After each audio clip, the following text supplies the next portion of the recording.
Hello everyone and welcome to round 9 of the Apex Rear Wing Caterhams series. This is season number 7 and tonight we are coming to you from the circuit Zandvoort. The penultimate round of this Caterhams series. Last round we saw Xeris crowned the champions, but there of course is 4 races left and many more accolades left to be decided. My name's Stairs and it is my great pleasure to welcome Matty Dunlop back to the commentary box after a bit of a hiatus. Our regular co-commentator Rhodey jumping into the racing seat tonight. G'day Stairs, good to be with you once again after such a long break. So yeah, it'll be good to see Rhodey getting into the car again, seeing how he goes around the track alongside the competition, especially up against people like Xeris, who, like he said, has taken out the championship already and is on a record winning streak at the moment of 11 races in a row, possibly looking to extend it even further this round. Yeah, well, if practice is anything to go by, that is certainly a possibility. There is confirmation of the points, and with 100 points left on the board, and Xeris with a fair margin more than that already over Brendan Foley, he has wrapped up the championship. Birdo sits pretty comfortably in third ahead of Goofball Antics. The closest battle at the moment between Madbird and Decimaz for 6th and 7th place. Just 2 points separating those two. Resist Bagsy. Lewis Wedding not taking any further part in this series. As we mentioned earlier, one of our commentating colleagues, Rhodey, and not to be confused of course with Road Hog, jumping in that number 89 car of Lewis Wedding's. So that's one thing that we'll have to make sure we get right tonight, the distinction between Road Hog and Rhodey. Yeah, absolutely. I'm assuming it'll be a different name on the car, but still the number 89, it'll have to be something I remember. It's not a car I've seen for a while, of course, given the absences that he's had through the rest of the season. We haven't seen him since Play City Circuit, actually, so seeing that car again will be a little bit of a jolt to the system, and it should remind us, hopefully, that Rhodey will be in the car. Yes, of course, and nice to see a few more cars on the grid this round. Speaking of the Play City Circuit, that was all the way back at the beginning of December, can you believe? It seems like it doesn't seem like quite that long ago, but that is confirmation of the calendar. Just the 4 races left. We're currently on the penultimate round there of round number 9. There's season ending next week in Sydney Motorsport Park. Those are the details of the racing tonight. 4.3 kilometre circuit here at Zandvoort. We'll be holding 2 12-lap races for the night's events. So the Zandvoort circuit, built in 1948, just before the start of the World Championship, and did host the Dutch Grand Prix for quite some time in Formula 1. It did originally have a faster but slightly more dangerous layout that would split off the circuit at turn 9 and then rejoin at the final turn, and that was changed around the 1980s at some stage. Interesting fact about this circuit, it's located in Zandvoort, like you said, which is a holiday resort town in the Netherlands, which is right next to a beach with some sand dunes. And in 2007, an 8-foot tall Lego man washed up on the beach. One of this town's other claims to fame, aside from the fact that it's got a legendary Grand Prix circuit within its bounds. Do we know where that Lego man actually came from? Did he come from, I'm drawing a blank now, is it Denmark that makes Lego? I don't know, actually. I was looking into it, and apparently he's done similar stunts in places like Florida as well. So he's done like 2 or 3 around the world. I think he's based in the Netherlands, so I'm not sure where that Lego man was actually dropped off. But yeah, somehow it's found its way into the Zandvoort beach, and I think for quite a while they actually kept it at the beach. And it was like property of the drinks vendor employees who found him, and he was watching over the beach for them. Unbelievable. Well, it's just a very colourful history this circuit has as we turn our attention towards this qualifying shootout with Tyrrell doing his lap, and he's just been gradually eking out time as he goes through his first season in Apex Rear Wing, and his first season, if I'm not mistaken, in sim racing, and a pretty clean lap so far from him. 51 flat, the first sector time to look at. We have been informed that there are a couple of timing issues with this particular circuit, so we might only get the 1 sector split. We'll wait to see. But hopefully we get the 2 sector splits as we normally do. Yeah, I was having a bit of a play around the track earlier, and there did seem to be some sort of weird timing issue, especially when I was crossing over the finishing line. It reared its head in terms of margins between cars, but we are getting all 3 sector splits by the looks of things. He's currently at a 1 minute 21.281 as he enters the final sector. He's only got 2 more corners, or I suppose 1 more corner you could call it, this final complex. It's more like a double apex, this final, than the Ari Lundijk corner. Yes, it is counted as 2 corners on the... oh, that's a bit wide there through that penultimate corner. On the map, officially, those two are counted as 2 corners, but it does feel like a corner that just keeps going and going and going. It does, but as you look at the camera there on the last shot, you do see that there is a distinct straight between the two. As Tyrrell crosses the line, posts a 156.425, which is the benchmark, and now Josh Bagsy is starting his lap around Zandvoort. He was following quite closely behind Tyrrell as he did his lap, so that was quite interesting. We normally see the drivers leave a little bit larger gap to the car that's immediately ahead of them in the shootout. Maybe he was trying to get a bit more practice in with another fast lap before he started his actual fast lap. Who knows? Maybe. Taking some advice. Let's go on board with Bagsy for this lap as he makes his way out of the turn 3 Hugenholzbocht.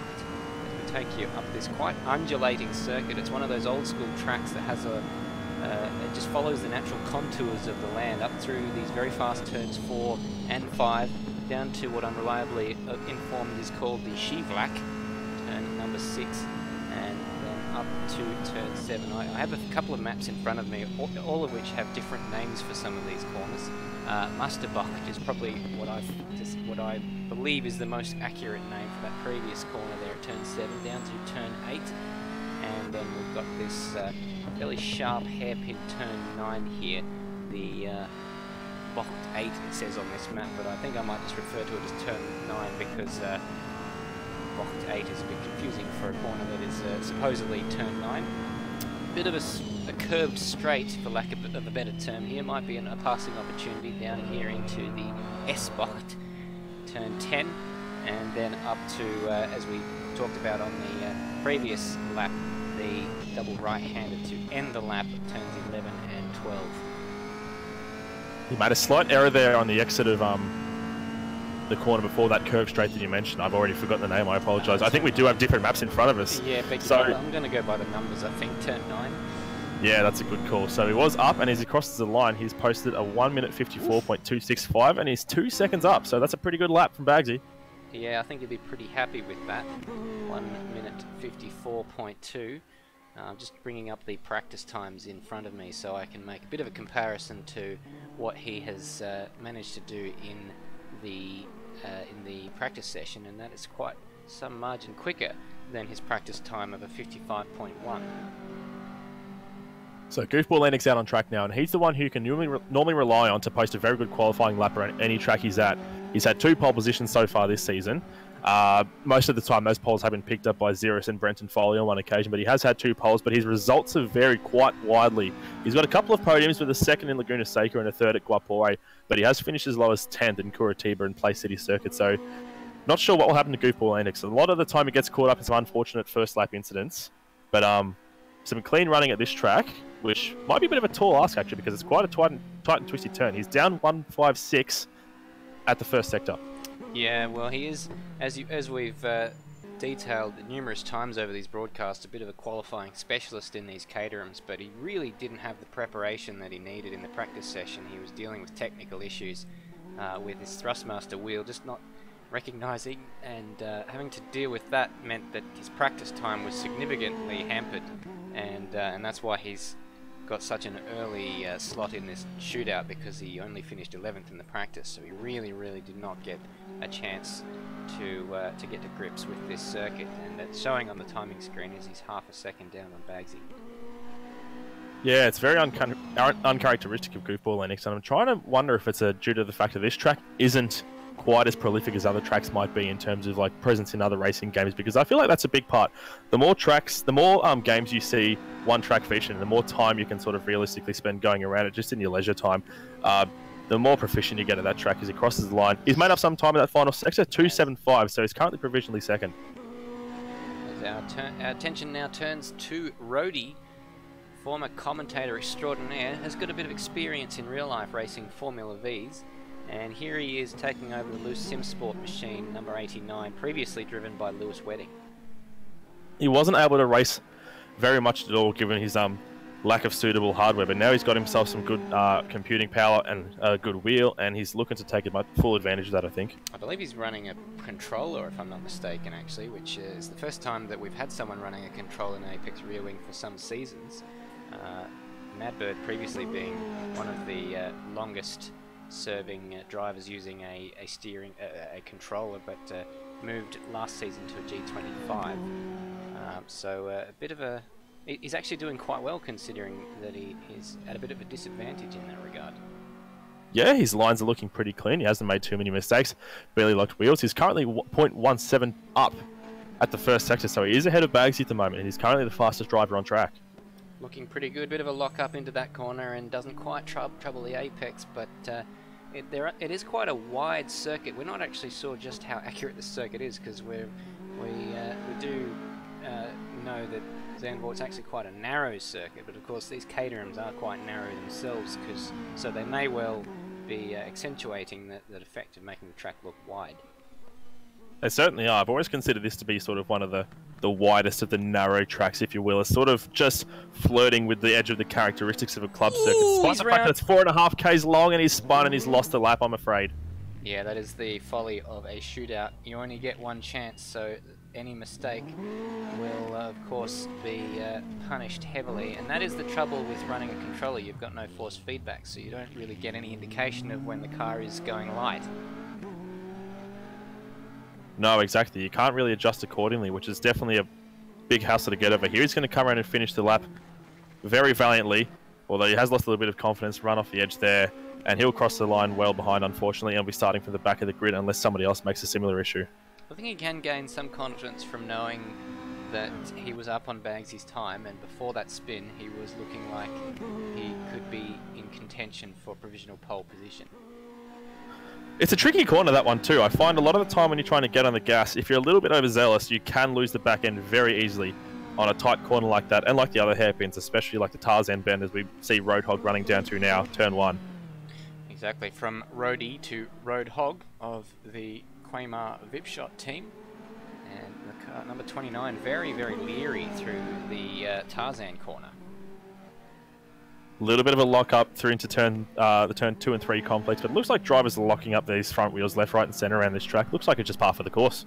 It certainly is, and we've come to expect some of these drivers to be quite aggressive, because the people like Sam Smith and Brenton Foley are very, very, very aggressive in their driving style. It's a very, very slidey track, I've found. If you want to slide around here, you very easily can, but at the same time, you can be dedicated and you can keep the car planted and you can keep it relatively straight throughout the whole track. You'll see people like Sam Smith getting the back end out quite a bit, but Xeris will be keeping it absolutely planted despite the fun he was having in practice. Roadhog had a little bit of a wobble there. He certainly did, and that wobble continued over the next corner. And but the timing screen has been quite kind to Roadhog. He was up by 0.17 over Bagsy. And we know that Goofball Antics was able to gain time through the final sector, so Roadhog could potentially do the same. And he's up 0.42 a second, which is incredible, because he seemed to be wobbling through that entire sector like Ayrton Senna back in the 80s, dancing his car through the corners trying to find a grip, except he's dancing all the way around the track, and it must be paying dividends for him. 0.420. His teammate Decimage will be quite pleased with that time, I should expect. But here, coming into the final 2 corners for Roadhog, and it looks like we're going to have a new man at the top of the timing screens as Roadhog comes out of the final corner, named after Ari Lyondike of IndyCar fame, coming down to the line, a 1 minute 53.5, and that is quite a significant gain on that final sector. So out of the final corner now, the Ari Lyondike corner, as it's named after, comes Decimage, Roadhog's teammate, and he runs down to turn 1. Tarzan. Now, I spoke about that corner briefly, and it's also named after a famous figure, particularly a famous figure in the area. When the track was being built, this is all reported.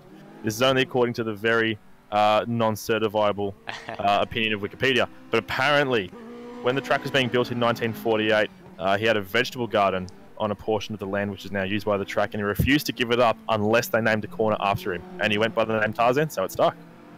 Well, I guess that's fair payment for a corner to be named after you, as a fruitful vegetable garden.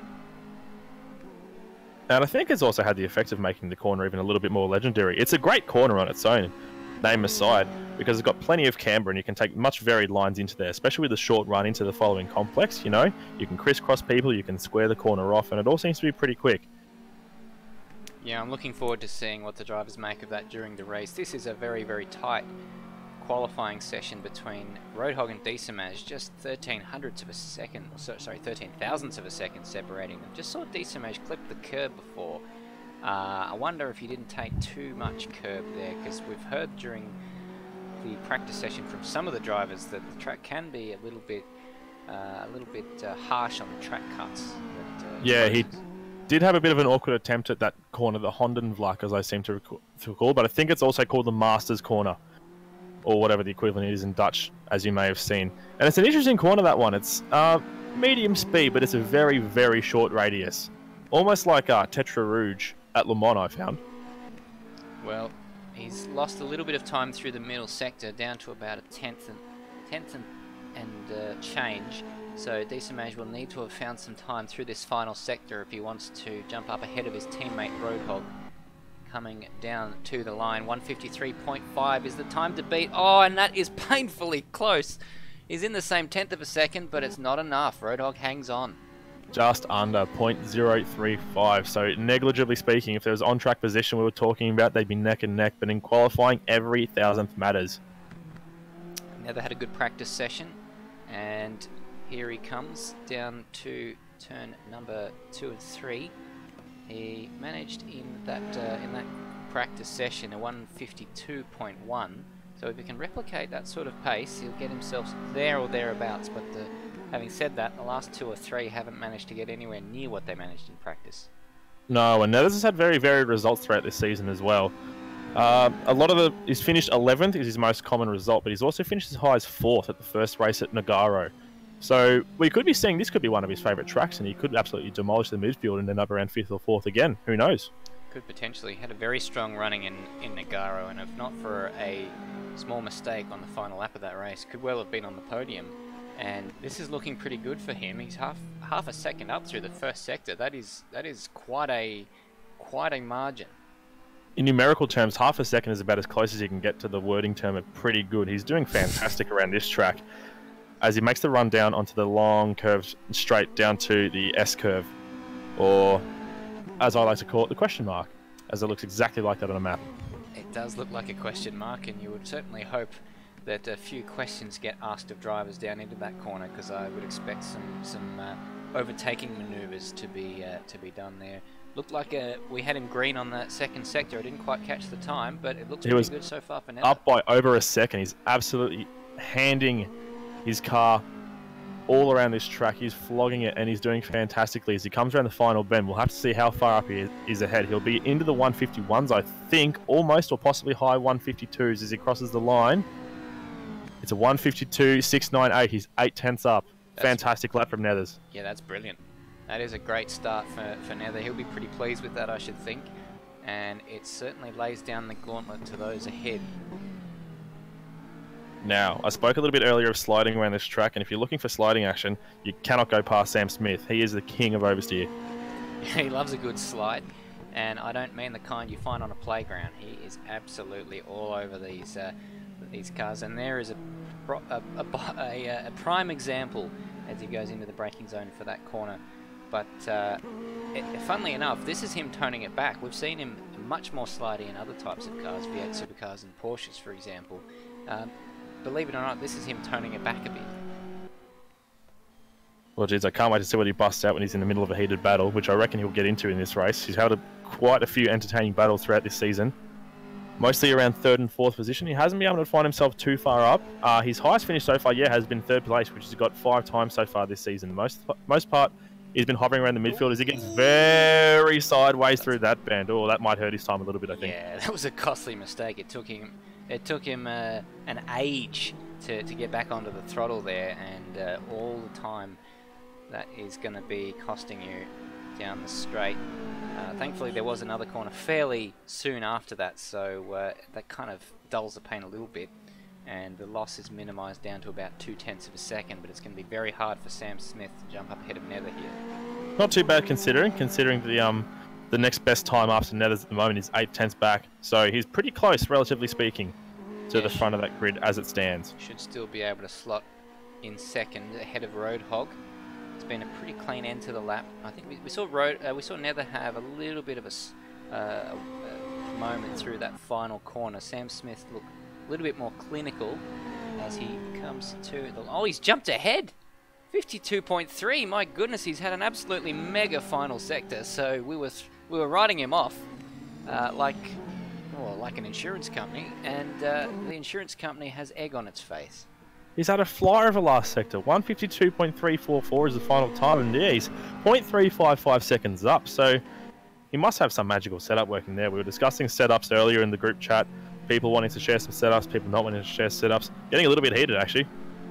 Yeah, it is a bit like that. It's getting towards the business end of the season, and people sort of seeing the people that they're having battles with, and sort of saying, "Oh, I don't really want to help that guy because I want to beat him in the championship."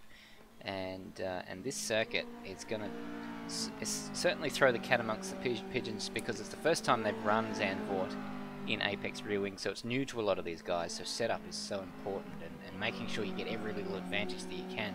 Seemingly, different drivers have advantages in different parts of the circuit. Apparently so, given Sam Smith's absolute dominance of the final sector. It's Resist on track out at the moment. He's currently up in the first sector by just a small margin of a couple of tenths, I think it was. I've already missed the margin. But Resist, he's normally a fast starter, I find, in the races, and then tends to drop back a little bit, either due to an unfortunate accident or just being caught up to. He had a great run. He's currently up 3 tenths, so he's looking pretty good in this qualifying session. He had a great run in Place C, battling with his brother Xerus all the way around that exciting track, almost smashing them both in the walls at some stages, so he's very interesting to watch sometimes. Yeah, I've sort of called him that he could be a surprise podium by the end of the season, but like his results don't really show how good he's been. He's just gradually getting better and better every week, I think, and 5th place in practice today shows that, and he's looking on target for a fairly good finish in this qualifying session. Is it enough to beat Sam Smith? Only by the barest margins does he miss out on provisional pole position, so that was a very, very, very tight margin there. 300ths of a second. This is a very close qualifying session. I can't believe it. Madbird's out on track now. We'll have to see what he can drum up. He's had some very close battles in the races throughout this season. Let's see how he can do in qualifying. Bit of curb there on the inside. His main aim is to beat Diesamage, who's down there in 5th place. If he can get somewhere up there between Sam Smith and Resist, then I think he'll be mighty pleased with that.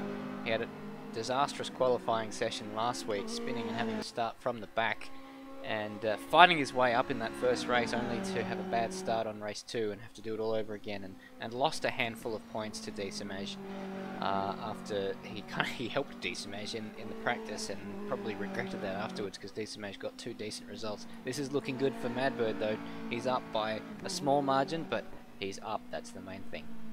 200ths of a second for Madbird at the moment as he goes through the second sector. And he's another one of those drivers whose results really don't reflect how good he is on the track, because he's definitely got podium pace. Indeed, he has had a podium finish at the first race of Place City Circuit earlier in the season. But yeah, he almost always finds himself caught up in some of those incidents, dropping back. But he's also scraping 4th and 5th places a lot of the time. He's currently up 3 tenths at the end of that second sector. He's looking very good on this lap as he goes through the question mark.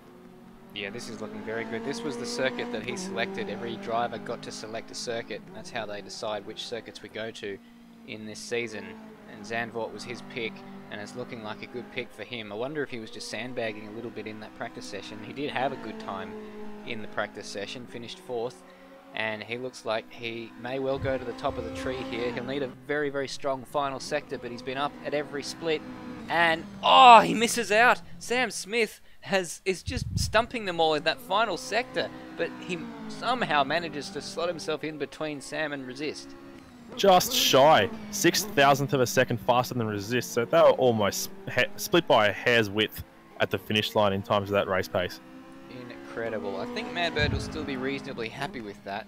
Sam must have just had an absolute stonking final sector. It looked clean, and that has paid off. What can Brenton Foley deliver? He's naturally known as a guy who likes to slide it around a bit, which we always say doesn't really suit these cars, but the numbers don't lie. He's sitting in 2nd in the championship, so he's making it work.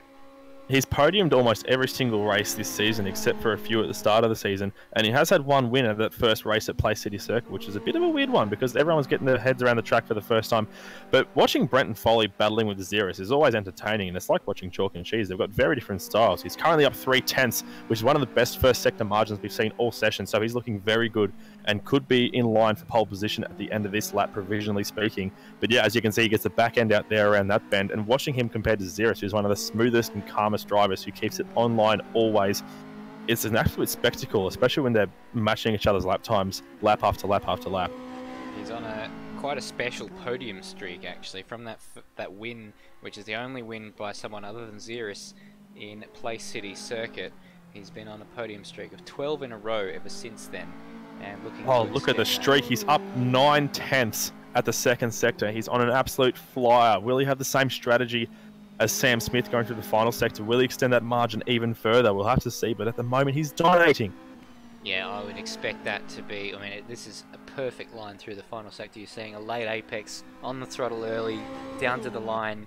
Has he extended his margin over Sam Smith? That's the real question here. He has. He's about 2/10 over what he had at the second split. So Brenton Foley has laid down the gauntlet to those behind him. Berto, we know that Xeris has been able to do a 50 flat, but what can Berto do in response here? Berto's looking to get his first win of the season here. He's come tantalisingly close all season.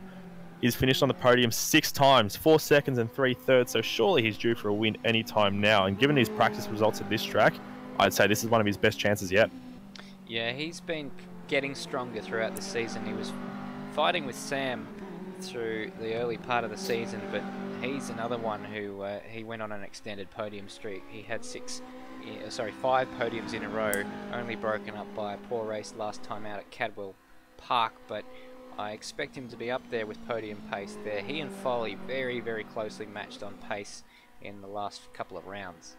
He's looking very smooth as he comes to the first sector. We'll see how he's doing. Oh, he's down 2.5/10, unfortunately, which seems to be uncharacteristic. Maybe he's just not too comfortable with his track. Maybe his setup isn't working too well for him. But he's looking very clean, and that's one of the main things.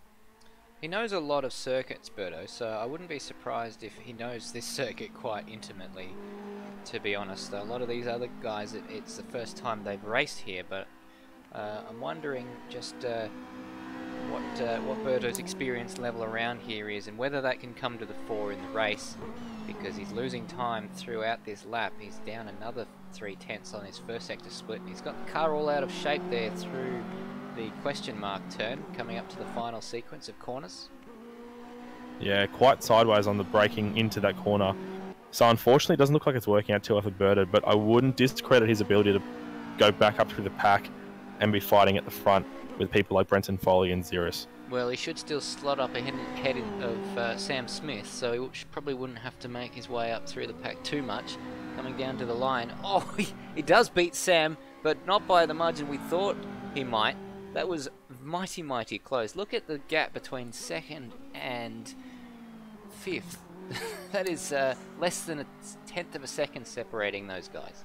That's unbelievable. If there's a race where there was going to be a tight midfield battle, we have them almost every round here, but if there was going to be one race where there's going to be one of the tightest midfield battles, this is surely it, based on qualifying results alone. You bet. Now, Xeris is the man who has been on pole for the last 4 rounds in a row, and I wouldn't be surprised if he makes it 5, because he's the only man we've seen jump down into the 1:50 benchmark. So whether he can do that when the pressure is on, we will find out in a few short minutes. He's down 2/10, which is surprising for Xeris. He's normally up the front. Not only is he one of the pole position kings of this championship, he's also scores fastest laps left, right and centre. He's probably got the most trebles of the race win, the pole position and the fastest lap out of anybody so far. He trebled the last 2 races at Cadwell. What can he do here? Qualifying results aren't looking massively promising at this stage. We'll have to see as he comes on the run down to the second sector. But at the moment, he's 2 cents down, and it could be Brenton Foley on pole position here. And that would be Brenton Foley's very first pole position in this season. And of course, this being his first season in Apex Rear Wing, it would be his first pole full stop. He's gained a little bit more time through the middle sector, but not enough. It was only 0.5 on the 2/10 that he was down. And we know that Foley had a very, very strong final sector. But if this track's shown us anything in this session, is that you can't discredit that final sector. He's looking very, very smooth through the Ari Lewandijk bend. As he comes down to the end of the lap to finish this qualifying session, he's second, 2/10 down. Foley on pole, the third pole sitter of the season. After Goofball Antics and Xeris, Brenton Foley is on pole position. So, a surprise. Well done to Brenton Foley there. A fantastic lap, almost faultless as you went around here. It's going to be great to see that battle that he's going to have between Xeris and potentially Birdo as well. He had a great session as well. Although he was a second down in qualifying, third place is third place. Well, it looks like we may well have ourselves a good old-fashioned squabble on our hands for the race win. If Foley can replicate that kind of pace in the race itself, because we certainly know that Xeris is capable of doing that, this is going to be one cracker of a night.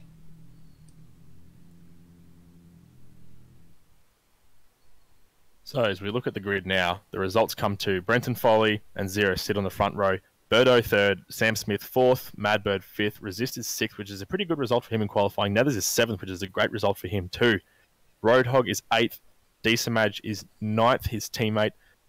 Bagsy is 10th, Goofball is 11th, which is very uncharacteristic for Goofball. Tyrrell is 12th, and Rhodey in his debut in these cars is 13th, with that unfortunate mistake on the exit of the question mark. But let's talk about Goofball for a second, because yeah, you don't see him that far down in qualifying very often, do you? You certainly don't. We detailed the issues he was having technically during the practice session. I would expect him to just gradually get better throughout the night. He may take a few laps to get up to pace, but he'll have those guys in front of him as carrots to use as reference point, and I expect him to just gradually make his way up the field and just put himself in a decent starting position for race 2, and then watch out for him in race 2, because I think he'll be up to speed by then. Yeah, absolutely. It's going to be hard to hedge bets on this one, even for the race win, because it seems to be a little bit all over the shop at this track, which is not something you really expect, but it is, yeah, going to be a very, very interesting couple of races here. Absolutely no doubt about that, and just making sure that I've got the qualifying results ahead of me. All the cars streaming out onto the track for a warm-up session, which is normally an opportunity for the guys to do a practice start. And that Tarzan corner with the camber, I expect people to be able to go too wide through there quite easily, and that will certainly make for some good racing, as we see maybe some people trying to keep on the outside of that right-hander so that they get the inside to the next corner. It could make for some excellent side-by-side action. Well, yeah, it's a short run from turn 1 into turn 2, so there's lots of varied lines that we can take in there, lots of opportunities for crisscrosses as well. And I mean, if you look at the track, there's just ample overtaking opportunities everywhere you go. There's a lot of straight runs into long corners, especially where a few of the cars are coming to now the question mark sequence, that tight right into that tight left. There's going to be heaps of passing there as well. Ooh, a bit of contact there between Sam Smith and Decimage down into the question mark, as you were mentioning. A lot of people on that outlap just seemingly finding the limits of braking into that corner, which is probably a good idea if you are going to be trying to pass people. Got a bit of lag for Sam Smith there. It seems to have rectified itself. If you're trying to pass people down there, then it makes sense to find where the limit of braking is.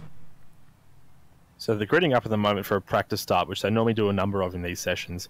And it's a good gauge for us to see how these cars are going to behave when they come into the first corner and beyond, as it looks like Sam Smith is still lagging a little bit. So hopefully we don't have issues persisting for him during the race. Yeah, we know that there is a bit of weather heading down his way. Quite a few of the guys, yourself included, Matty, in Melbourne. Any weather update? Because we know there's some significant storm cells heading down that way. Well, I like to think my bedroom is pretty sealed off in terms of sound from the outside. So I haven't heard too much rain. There wasn't too much before I moved all my gear in here. So I think we might be in one of the few areas in Melbourne which isn't getting absolutely bucketed by rain. I haven't had a look at the radar for a while, but last time I checked, there was a big red cell over the whole north of the city where I am. So hopefully it won't drop out. We'll find out though. There are some thunderstorms in the area, so keep your fingers crossed for not just me, but people like Birdo and Sam Smith who are also in the Melbourne area, that they'll be able to stay in the race. Yeah, exactly right. Foley and Nether as well. Racing from Melbourne, quite a large Melbourne contingent, might even be larger than the Adelaide contingent, which historically in Apex Rear Wing has been one of the larger ones, but it's turning into a bit of a battle of the two states. Interestingly, Madbird there seems to have missed out on a grid spot, and he's sort of sandwiched there between Tyrrell and Berto, I believe that is. And yeah, it looks like it. Sitting quite comfortably on row 2.5. Yeah, on row 2.5, down there in 5.5th place. So going down to turn 1, and this is the first look that we get to see. Are they going to show their cards? Is Xeris going to show his cards? Foley is giving room on the inside. I wonder if he'll be so kind as to do that when we do the proper race start. Not just the first corner, I think this is going to be one of the main ones. As the road so tight, Sam Smith just gets into the back of Madbird a tiny bit there. Yeah, this complex especially, a lot of people are going to be banging wheels at the very least, I'd say, and hopefully not punting each other off the road, but, you know, anything can happen. This section here, though, this right, left, right complex is going to make for some fantastic side-by-side racing, I reckon. Great camera angles we see on this circuit. I mentioned before the natural contours of the land that just make for a really old school sort of circuit. I love this this style of circuit, and it just looks fantastic on the cameras. And as you say, when they go side by side, it's mighty exciting. Just had to have a bit of a chuckle there, as almost all the cars in the field were going wide at Shy Black. It's a weird one there.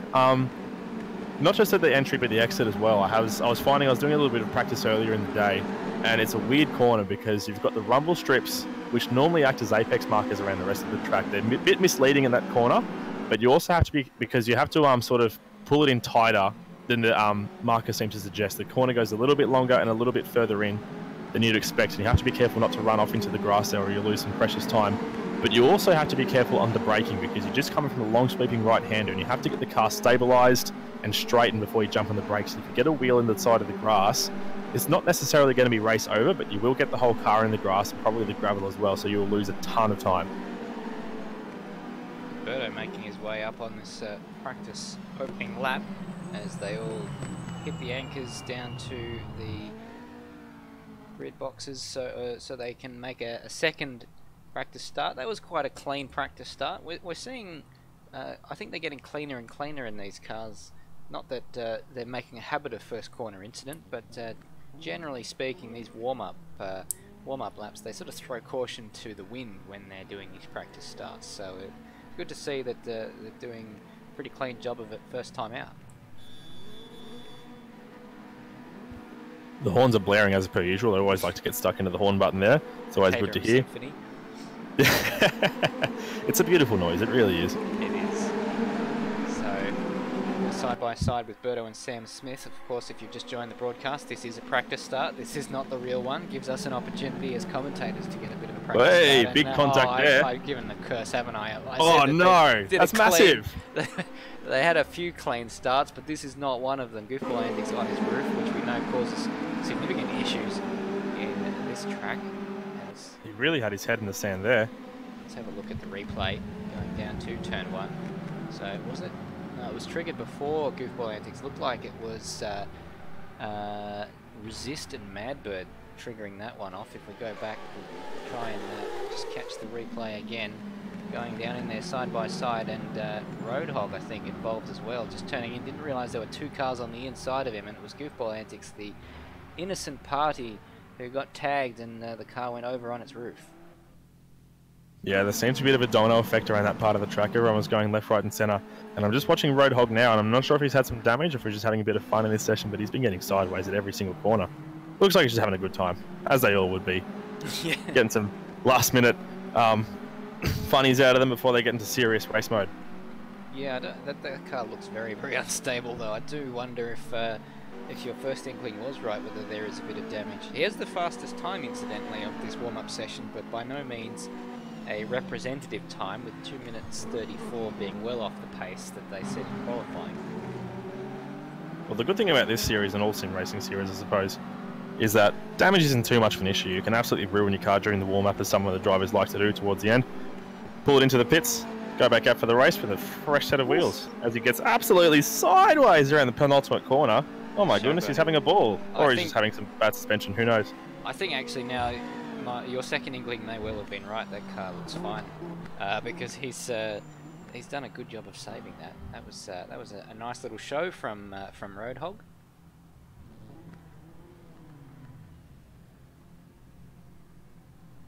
So 2.5 minutes left in this session, and we've got a third practice start. So they're just waiting for a few of the guys who got caught up in that incident on the previous practice start to come around. I think Bagsy and Nethers missed the start line at the end of that last lap, so they're going all the way around the track. I'm supposing they're not waiting for them. They certainly aren't. They're just going for a third practice start. Too far around.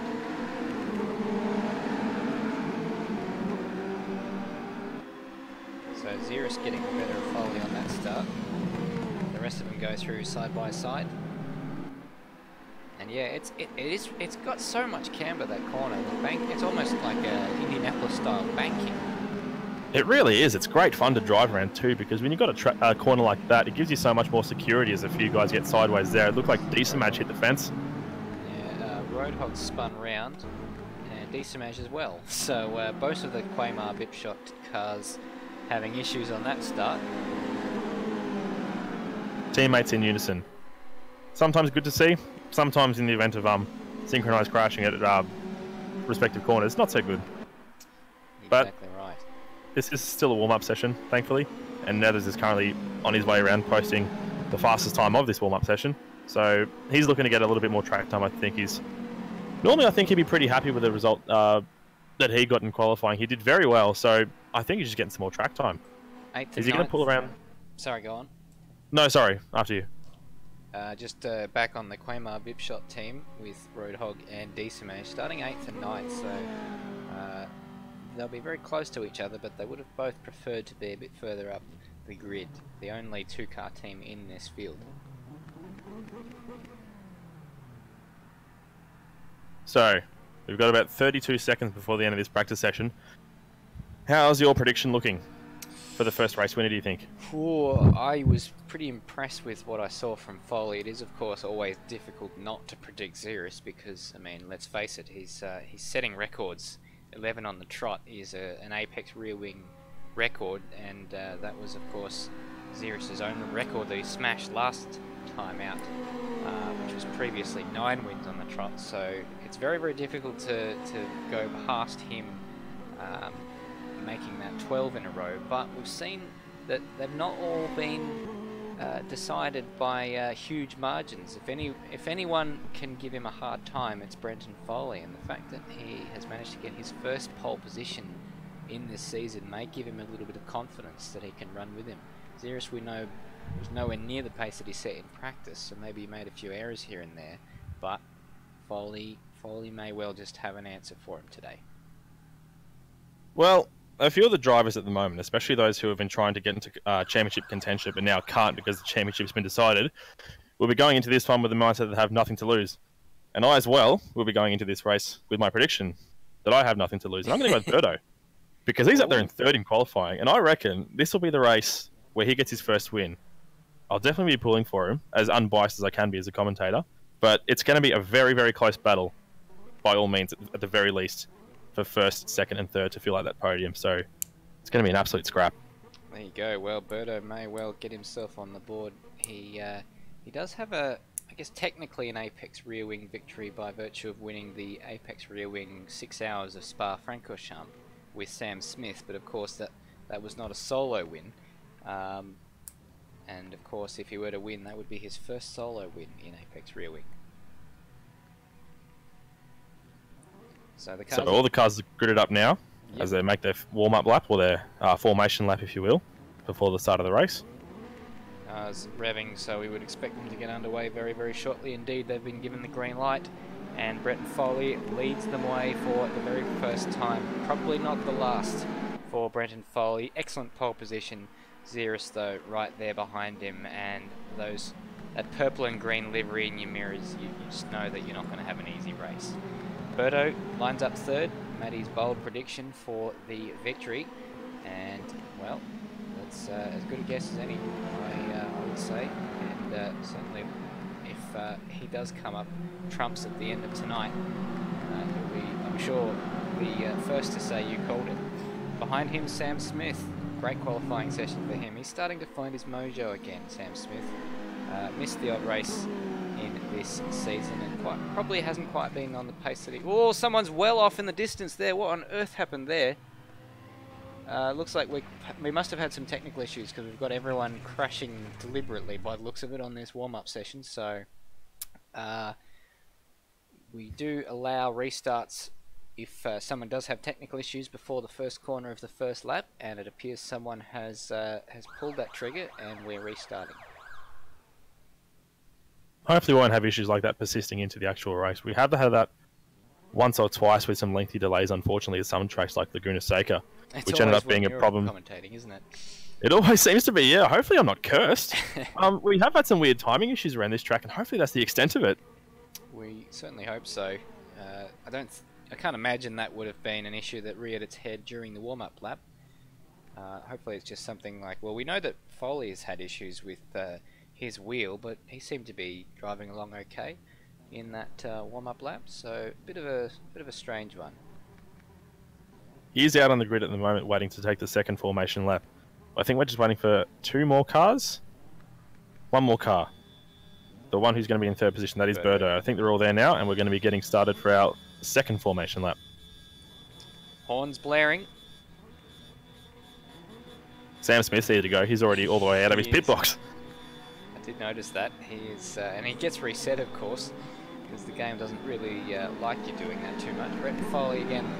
Well, I said it was not going to be for the last time, leads them away. We didn't expect the next time to be within about 5 minutes of the first time, but regardless, Bretton Foley leads away from pole position. Xeris in second, Berto in third, Sam Smith in fourth, and that's about what we got up to last time around. The Madbird, decent qualifying session for him, and puts himself in a good position to stay ahead of Decimage in their battle in the championship. He starts ahead of Resist, sixth place for him. Those top four, all those sort of second through to third through to about fifth place, sixth place were mighty close, and of course it amounts to quite a big distance when you're on the start itself, but such a small distance in terms of time.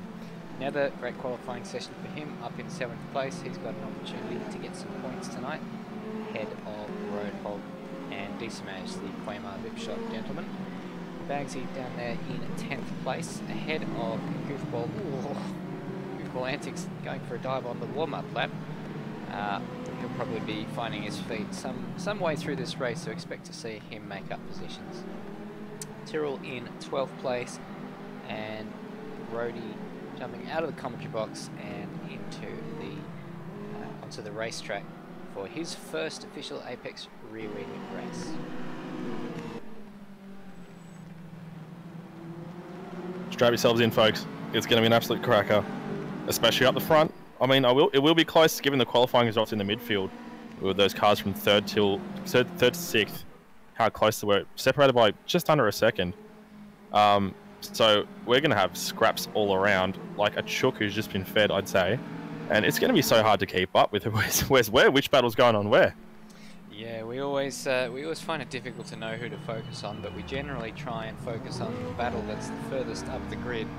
And well, we certainly hope that we get a battle for the lead. But that midfield battle, given that those times, I will find it hard to believe that that's not going to be a very tight battle as well. I think Rhodey's having issues. He's slowed to a stop just before the final corner, and he wasn't having any steering input at all. So I think he might have a controller issue. Hopefully that's not the case. He's back up and running now, albeit very slowly. Currently rolling around. He's back up now. He'll be making his way to the back of the grid now, and hopefully he'll be all good. Yeah, that is a very strange issue. He is in Discord with them, so whatever the issue is, he is probably communicating that to them right now. He's just made it to the grid. Hopefully that's not something that persists for him, but he's made it now. The revs rise, the lights are on. The penultimate round of Apex Rear Wing Season 7 is underway, and everyone's got off the line fairly smoothly. It's a good start for Brett Foley. Xeris tucks up in behind him, and they're all single file going down to the first corner. Xeris goes to the inside there, but Foley has enough of a lead, and Sam Smith's trying to have a little bit of a look at Berto in behind him, and so far it's been a mighty clean start. It certainly has. As they come to the second complex, this turn 2 and 3, this is where you have to watch out, as we saw in those practice starts. But as applied in the first corner, it looks like it's been the same in the second corner. Everyone's through nice and clean and single file. A few timing issues for you. If you are watching the screen, Brenton Foley there, registered in 12th place. He is clearly in first place. Let's hope that rectifies itself shortly. We know there were timing issues with this circuit. If you're following along on our live timing at arwleague.live races, as Foley gets a wheel on the grass and Xeris goes down the inside on the first lap, and Xeris takes the lead. No, Foley fights back around the outside. Very, very tight line there from Xeris. As they cross this first sector split, they've all gone back to their respective positions, thankfully. So Marcus Xeris as first place, as he's just taken ahead of Brenton Foley. Yes, it's through the first sector they have that timing issue. So if you are following along on arwleague.liveraces.com, you will have noticed that it had the order in reverse, with Foley in last and Rhodey in first. But that, of course, did fix itself, thankfully. But unfortunately for Brenton Foley, this is the smallest mistake and Xeris got through. Now the answer is, or the question rather, is Foley capable of hanging with Xeris in these early stages? Well, judging by qualifying, Foley was absolutely brutal through the final sector, and he's right on the back of Xeris. Although they both run pretty wide into the grass, it's going to hurt both their times, so you can even expect Birdo to catch up to them with Sam Smith in tow as they go down the main straight. Foley's looking to get the slipstream, though. He's ducked to the inside as they both jump on the brakes for turn one. Xeris is still ahead, and I reckon he'll hang on to it with that camber around the first corner and with the inside line on the way into the next complex. Xeris has hold on to it. He's done very well. I think we expect to see a fair bit of that today, but Foley fighting back. We've got an equally scintillating battle for third and fourth between Berto and Sam Smith. Madbird has stayed in fifth off the start. Resist in sixth. D-Smash has made a place up into seventh place, with Roadhog dropping 2 spots down into ninth place. If Atlantic's yet to make up a spot, but he's hanging in there on the tail of Roadhog as Sam Smith has a look down there, but nowhere to go. A little bit of a lock up there from Birdo, and exactly the same sort of thing happening ahead of them with Foley and Xeris, and Foley absolutely in the wheel tracks of our race leader Xeris. Not just in the wheel tracks, he was getting up on the inside. Almost he has a really, really close look into that same bend as well. Thought better of it, thought he'd just hang back and try better places. He's probably just exploring his options at the moment, because it's going to be a good track for last lap lunges, and a few of the guys will need to pay attention to which corners are going to be the best ones to catch somebody out, particularly towards the end of the lap, as they sort of make their way to the end and try and make some surprise moves. Now, this complex here, the question mark is where you like to refer to it now, is going to be a good place in the spots. Goofball Antics is having a really good scrap with somebody as he was trying to make his way back up to the field. I can't remember who he was battling against, I'm afraid. It must have been Roadhog, yeah, I'd say. So up ahead of him on the timing screens. We do see them glitch out a little bit last time around when they went across the start-finish line, but they seem to have fixed themselves fairly quickly, thankfully. And looks like Foley's just a little bit too far back coming out of the final corner, but he will get a little bit of slipstream. Speaking of slipstream, Sam Smith pulling out of Berto's slipstream with the inside down into turn one. This looks like it might be a change of position for third place, and Sam Smith and Berto, as I mentioned early in the season, were fighting each other quite hard. Once again, they found each other at a similar pace. So Sam Smith gets ahead into that complex, into the turn one. Oh, big slide there from Birdo as he goes into this complex as they come into the left-hander, and Sam Smith's going to hang on to it very well. So they're going to have a good run down through the right, left, right section. I've forgotten all the names for these corners. I need to be looking at the same map as you, because otherwise we'll just be confusing ourselves with complex and corner and just vague descriptions. Oh, he's having a look. He's having a look at the inside. Can he do it? Very little room there. Sam Smith didn't give him too much more than a Caterhams width, and Berto probably was a little bit reticent to stick his nose up in there. These two costing each other a little bit of time. That's a huge moment there. A wheel on the grass for Sam Smith. He gets a wiggle on it, and he very, very nearly wipes Berto out. Oh my goodness. Bam, and the dirt is gone. Very, very close. They so nearly made contact with the apex there. Luckily for them both, they're all still in the race. Sam Smith's just behind. He'll probably make that place up again as they go towards the end of the lap because he's very close. But now Madbird is right in on this scrap. He's seen those two flaying about the place and he said, thank you very much. I'll take some of that margin back. And now he's in the challenge for a podium. He's in this fight. Make no mistake. He's made a bit of a gap on the guys behind, but he won't want these guys to back him into the resist, Desamage and Bagsy battle that's going on behind. And meanwhile, looks like Foley's dropping back a little bit from Xeris, so this is definitely the battle to look at. Sam Smith and Berto, this has hotted up in the last lap. It was just brewing nicely, but my goodness, it's boiled over. Sam Smith sitting right on his bumper as they go through the Ara Luyendijk corner, so he'll be getting the slipstream for sure as they go down the main straight. But Madbird is right there too. I think Madbird will be picking up a little bit of speed. Speaking of slipstream, have a look for Resist here in front of Decent Mad. Just lost your commentary for a small moment there. We'll just try and pick up from where you left off there. Decimage making the move up on Resist, it appears. Unfortunately, the timing stream was glitching out while it was happening, so that's why it took a little while to find it.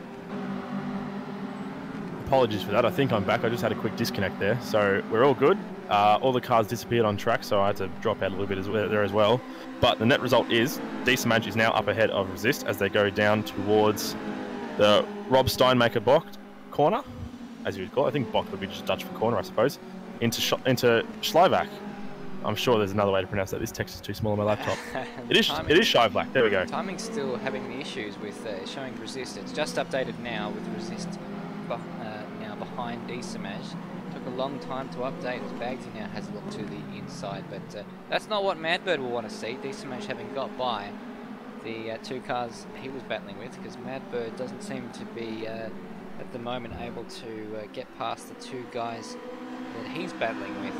Having said that, they're normally probably say a little bit quicker than him. He has been able to beat Sam Smith a few times this season, but Berto probably in a slightly different league in the last few races.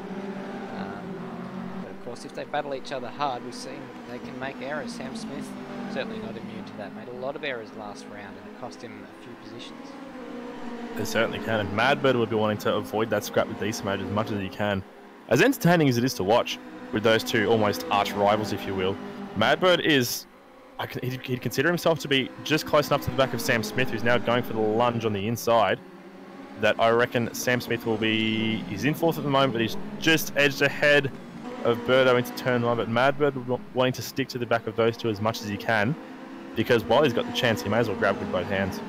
Looking so far like the inside is the preferred line through turn one. I haven't yet seen someone around the outside trying to, like making the pass around the outside. It's just a little bit too long, even though the camber helps you out there. Sam Smith affecting that pass quite well and building a small little margin as they go through this first sector over Berto. And pay no attention to that graphic there that says 4th place for Sam Smith. He is indeed up in 3rd place. Yeah, apologies for the timing issues there, but that first corner, I think that the camber there will definitely help people who are trying to defend on the outside. Let's say you've got a person in a first position who's trying to defend from second position, who's made a very late lunge and he's just got a wheel and an inch of bodywork up on the inside. I think the person who is in front around the outside will still be able to defend that corner because of that camber. So there'll be lots of side-by-side action through that first part of the lap, for sure, as a result of that.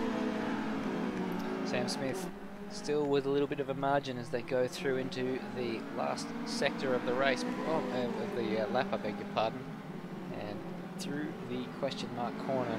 Berto braking a lot later than Sam Smith, it appears, closing up quite a lot, so that may well have got him back into sort of slipstream range, as Sam Smith has a very, very scrappy penultimate corner, and that has put Berto right up behind him. He will be gunning for Sam Smith down into the first corner on this occasion, as Zero sets the fastest lap of a 50.3, destroys his practice time, destroys the pole time, and Xeris is trying to break the spirit of Brenton Foley here.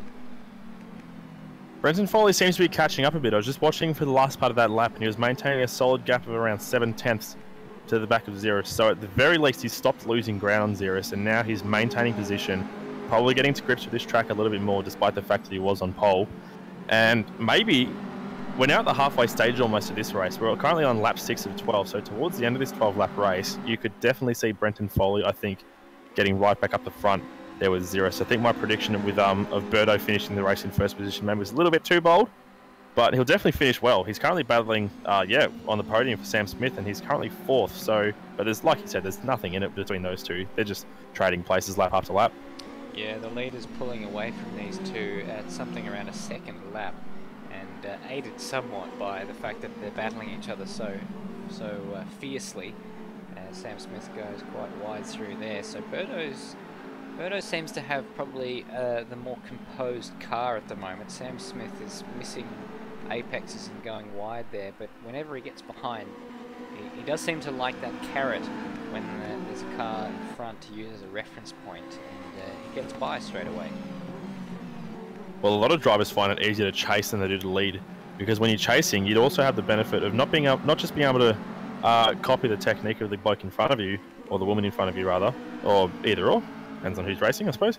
But also, you have the ability to be able to place an immense amount of pressure on the person in front. And speaking of pressure, Foley is now just a smidge over 2/10 behind Xeris as they go down the main straight. He's absolutely in the market for a tow here. They're very, very close. He's going around the outside into turn 1. He's just set the fastest lap as well. But Xeris is going to hold the inside line, and he is going to hold that first position for now. Xeris goes a bit high on the exit there, and Foley with the low line gets onto the throttle a little bit earlier, but there's no way through this sequence of corners. We thought we might be able to see a bit of side-by-side, but it does seem like there is one favoured line through there, and Foley slots in behind, but that was a remarkable lap, 50.1, and the previous lap record set by Xeris demolished by 0.3 of a second by Brenton Foley. He's really dragged himself back into this fight. Foley looks to get a good run through turn 3 there to Hugenholtz as they make the run down into turn 6. So he's right on the back of him, and through this second sector, as we come to the end of the first sector now, through sector 2, I reckon this will be where you see a lot of the action, because there's a lot of overtaking opportunities with a lot of fast corners. They're on the run down to turn 8 now, and this coupled with the left-hander that follows, which are both pretty similar corners, the lines are very varied, as you can see. They're both taking different approaches out of the exit of turn 8. Now, on the exit of turn 9, they'll be run down to the Audi S-curves, or the question mark, number 10. So they're still very close here. There's only a gap of about 2/10, and he's getting very, very close. He's inching that gap further. Will he have a lunge? Ooh. No, he won't. Oh, very sideways for Xeris, though. Oh, the pressure's definitely on for Xeris. He's sideways all the way through that complex, and Foley too a little bit on the exit. So they're both feeling the pressure, I think. But, oh, it's on for young and old here. They're pushing, and they'll both be loving this. It's probably the first time in a few weeks that we've had a cool Wednesday night in Adelaide, so Xeris will probably be feeling quite comfortable in that room of his that has a fairly poor air conditioning, but he's feeling the heat from Foley, I can definitely tell you that. Going down to the first corner, he's going to have to defend, but he's not going to. It's a long way before the end of the race, so Foley down the inside of turn 1. Oh, did he not know he was there? He turned in on him. Oh, I thought Foley had that. Ooh. I think Foley just understeered. It looked like understeer from my point of view. Yeah, you might be right. 6 of one, half dozen of the other. Racing incident, and they move on. But that was very close to that scenario I was describing earlier, where Xeris would have been able to defend, and he certainly has on that outside line, but it's still very close, and that is going to be a big wake-up call for Xeris. I mean, Xeris will be wide awake already, knowing that Foley is right in his mirrors. But you don't look at your mirrors very often in racing, because it's not something you want to worry about too much. Just the track ahead of you and the cars ahead of you, if there are any. But now he knows that Foley is always there. And all the way around this lap, the margins dropped a little bit to about 0.3, but it's still a very close gap between those two. Interesting little factoid here. Sam Smith set the fastest middle sector on the previous lap, so even though these guys are banging out record pace, Sam Smith through the middle sector was the strongest man on the circuit. Not really a huge amount of battles as you go through the rest of the field either. I think the two closest drivers are still Sam Smith and Birdo in 3rd and 4th, although the margin between those two has dropped off maybe just a little less. They're still pretty close to each other, relatively speaking, but the rest of the guys behind are having fairly lonely races and pretty consistent there. Goofball's up to 9th. Unfortunately, he can't push up a whole lot, I'm afraid, because there's a big gap of about 8 seconds to Bagsy for him. He goes a little bit wide there, and I think he's going to lose 9th position.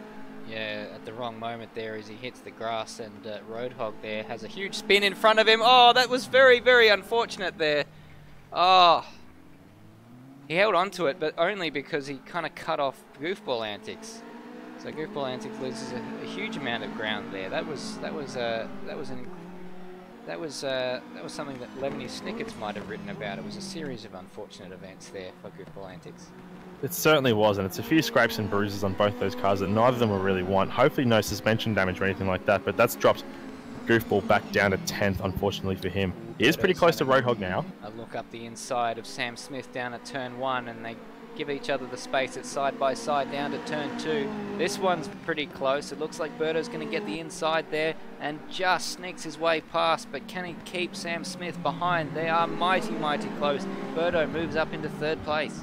It was a weird line that Berto had to take through there, but he's able to hold on to it because Sam Smith had a bit of an oversteer moment there as well. They're both neck and neck at the moment, relatively speaking, as they go down towards turn 6. They both put a gap on Madbird there, and this is looking very, very, very close here. Sam Smith, you could put a cigarette paper, but not a lot more between them, as he puts pressure to try and get that position back. Madbird, oh, it's a timing glitch there. I just saw the time of Decimage at 2 minutes, but he's about 3 seconds behind Madbird is Decimage. So if Madbird keeps it on the road, he should take a few more points back in his battle with Decimage. He'd like to take a few more than that if these two guys get into each other, but I think he'll be happy with that for the time being. As Sam Smith pulls out, he'll have the outside though as they go down into the question mark corner. Berto having to defend and holds on for now. The outside line can almost be beneficial there, but at the same time it's a very tight right-hander on the run into the turn 10 complex, so it's not really easy to be able to maintain that line all the way around it. So I think the inside line into the first part of that chicane, if you will, the right-left complex, the question mark, having the right-hand line, the racing line as you go in is probably beneficial. The more traditional line. Across the straight to begin the 10th lap of the race for Berto and Sam Smith. Berto going to the inside, recognising that probably is the favoured line. Sam Smith not quite up alongside enough, and Berto hugging the apex, giving Sam Smith absolutely nowhere to go. He was carrying a bit more speed through the corner, and Berto hangs on. Meanwhile up the front, Bretton Foley still on the back of Xeris, but Xeris equal to the challenge so far and just absorbing that pressure. The gaps drop back to about 4 tenths, approaching 5 tenths for Brenton Foley away from Xeris. But at this point, you almost start to question whether he's falling off Xeris's pace or whether he's just biding his time, deliberately staying in second place, waiting for the right moment to strike and get that definitive move done towards the end of the race. But it is sort of, I think he has made a mistake in one of those early corners, actually. He dipped a wheel on the grass not long ago while he was talking now. I don't think that was deliberate. But he's still close enough to benefit from slipstreams, so it's been a bit of a scruffy lap, but I just wonder if Xeris is still within striking distance. Sam Smith and Berto are back at it again. Well, they certainly are. Sideways on the run out of turn 9.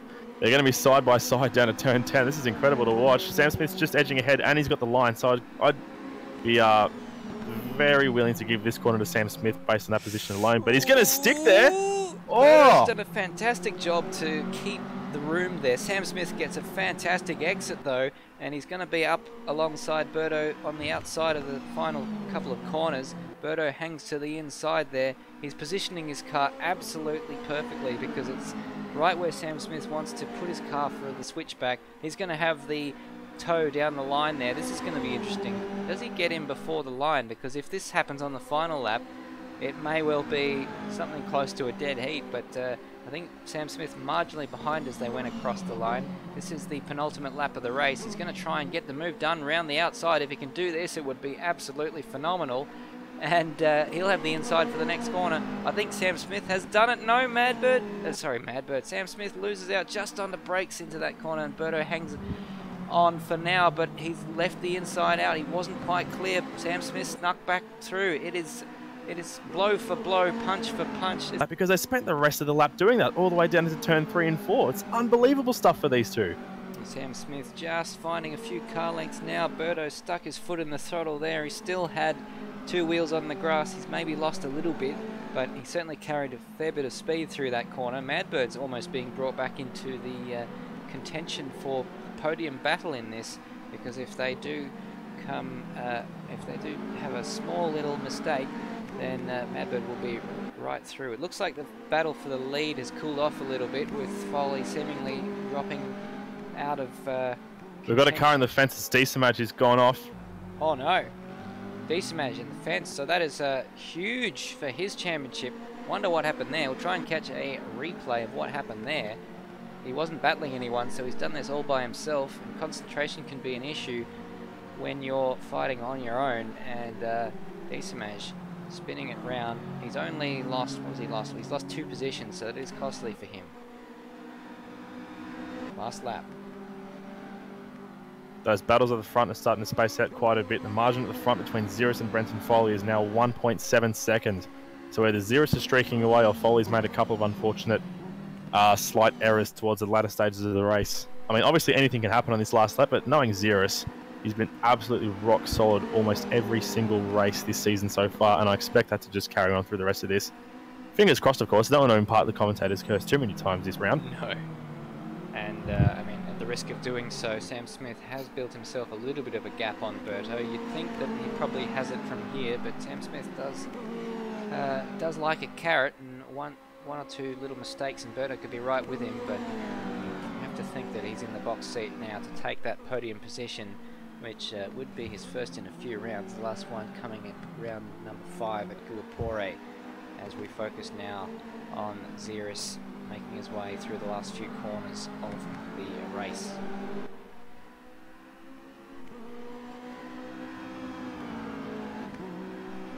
So the margin's up to 2 seconds now, and it looks like Xeris is just streaking away at the front there. Foley won't be wanting to make too many risks because there's not a whole lot that can be gained from doing so at this late stage of the race. So I think he'll just be dropping back. Happy to sit back. There we go. He's fallen all the way back to 2.7 seconds. He's made another mistake there through the question mark. I think he may have. Possibly, yeah. But, well, Foley still had the fastest lap of the race unless Xeris is on a hot pace right now. Xeris won't take the accolade of pole position or fastest lap. And Xeris is going to come across the line to win his 12th race in a row and extend that championship advantage to something in ludicrous, it has to be said. And that is quite a winning streak Xeris has put himself onto. He hasn't got any of the fastest lap or pole position accolades that he likes. And Sam Smith and Berto come to the line. That ended up quite close. But Sam Smith hangs on for his first podium in quite a few rounds. Berto with a strong finish in 4th. Mad Berto will be happy in 5th place. Resist with a strong run in 6th place. No errors from him that we saw. And Desamage looks like he's got back up into 7th place from 8th where he was before. Actually, no, that's a mistake. That's a timing glitch. He finished in 8th and Bagsy in 7th. So a good finish for Bagsy. And Goofball Antics getting that position back on Roadhog to finish 9th. With Roadhog in 10th, Tyrrell in 11th, and Rhodey in 12th. We didn't really see what happened to them too much during the race. I was having a bit of a look at where Tyrrell and Rhodey are at, and they varied quite a lot actually throughout the race. I suppose it might be down to them having issues of their own. But at some points, yeah, Rhodey was up to 11th place ahead of Tyrrell, so good running from both of them, especially for Rhodey given it's his first time in the car. As he comes across into that final straight now to cross the line in 12th place to bring a close to this race at Zandvoort. It was a good race. It was a cracking race, wasn't it? It certainly was. It was the only thing missing probably was that fight to the with first and second not going to the line, but it remained mighty close. Xeris did not have it all his own way throughout. We do still have 12 laps to go in the second race of this round, so anything can happen here. And if Berto can get a good jump at the front there, he might even find himself in that scrap as well. Exactly right. And it was interesting how the race spread out a fair bit, which was not really what we were expecting. In the midfield, we tend to have normally quite a close battle, but that one spread out a little bit, even though the pace in the qualifying session was incredibly close. It did. It certainly defied all my expectations for that midfield, because given their closeness, with 4 cars separated by second and a midfield, you'd expect them all to be blow for blow, trading places all the way from 7th to 3rd. But no, it petered out quite a bit. It thinned out fair amount, and I think Sam Smith and Berto would have been the closest battle throughout possibly the whole field.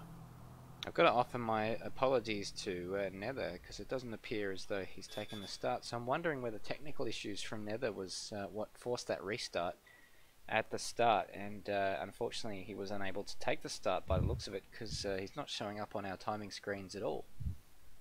No, it's a shame. I was wondering about that, because I thought there may have been one car missing, but I wasn't too sure who it could have been. So it is unfortunate for Nether, given his qualifying result. It certainly is. Well, that extends the podium streak we've seen from Brenton Foley, which is the second longest podium streak of the season. Second only, of course, to Xeris has been on the podium on all 17 races. Foley has been on the podium for 13 races in a row, starting of course back in round number 3 with his win in Place City Circuit, and it's his third second place finish in a row. So well done to Brenton Foley there, was able to hold on very nicely for that second position. And Sam Smith will be happy to be back on the podium as well after a string of not great results by his standards, especially with the podiums he was having in the early and mid stages of the season. After he unfortunately missed the Nagaro round. He had 6th, 5th, 6th, and 10th at the last few rounds, and now he's back on the podium. He'll be pretty happy about that. Just getting news through on Nether. This is something that I don't think I was expecting to say at the beginning of the day, but his cat whacked the router on the warm-up lap, and apparently that's knocked his internet out. Oh no, you're kidding. Unbelievable. That's a new one. Yeah, you do get some strange issues. Do you remember we were cat sitting a little while ago at this house, and the cat, during the winter months, would spend so much time sitting on the router that the thing actually broke down because it was full of the cat's fur. But yeah, you don't hear of cat-related internet issues too often, do you?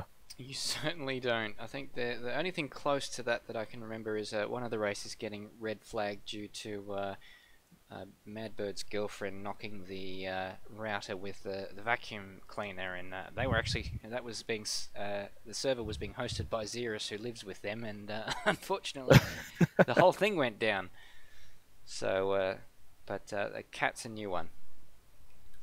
Well, no issues regarding storms in that first race, so fingers crossed it stays that way. The weather's been quite nice to us. Yes, weather fine. Felines the issue. They always come out of left field, don't they? They really do. 5-minute break now for the drivers before the second race, so it also gives us a quick chance to have a small break. So we will go away for about 2 minutes, be right back with all the action from race 2. Don't go anywhere.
Welcome back to Zandvoort for the penultimate round of the Apex Rear Wing Season 7 Caterham Series.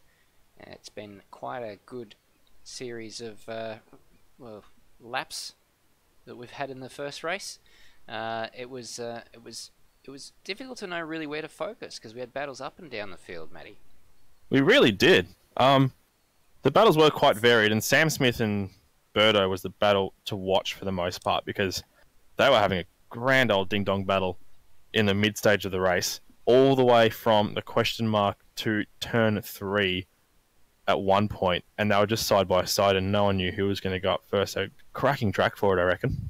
Yeah, Sam Smith getting up in that battle over Berto and recapturing some of the form that we saw from him at the beginning of the season. He started with 3 third places in a row. He's now made that 6 podiums for the season, all third places. Yeah, so really good result there for Sam Smith. Doesn't look like he's able to hang on to the back of Brenton Foley and Xeris and challenge for a second place though. So third place seems to be about the limit for Sam Smith in terms of what he can do. But obviously anything can happen. We can have unfortunate issues left, right and centre. But yeah, so Sam Smith will be happy to be on the podium at the very least, up to third place. And Berto, yeah, it was a good result for him, up to 4th. It's the first time he's had a 4th since Interlagos, when he had podiums there all the way from Nagaro as well. Not quite the podium pace he's looking for, but with that battling that he was having with Sam Smith, he's definitely in the running for one. Yeah, exactly right. Just looking at the points, it's got first and second. That's exactly the same first and second that we've had for the previous 4 races. So Xeris and Foley both cementing their positions. With 420 points now, Xeris, he's well over 100 points ahead of Brenton Foley on 287. Berto on 227, that's looking fairly strong there, but Goofball Antics with his 9th place is looking a little bit vulnerable there in 4th to Sam Smith, only 10 points behind him now, and Madbird close enough to take advantage of Sam Smith if he has any issues there, just 9 points behind him. And 5 points between Madbird and Decimage, that growing from the 2-point advantage Madbird had at the beginning of the race tonight.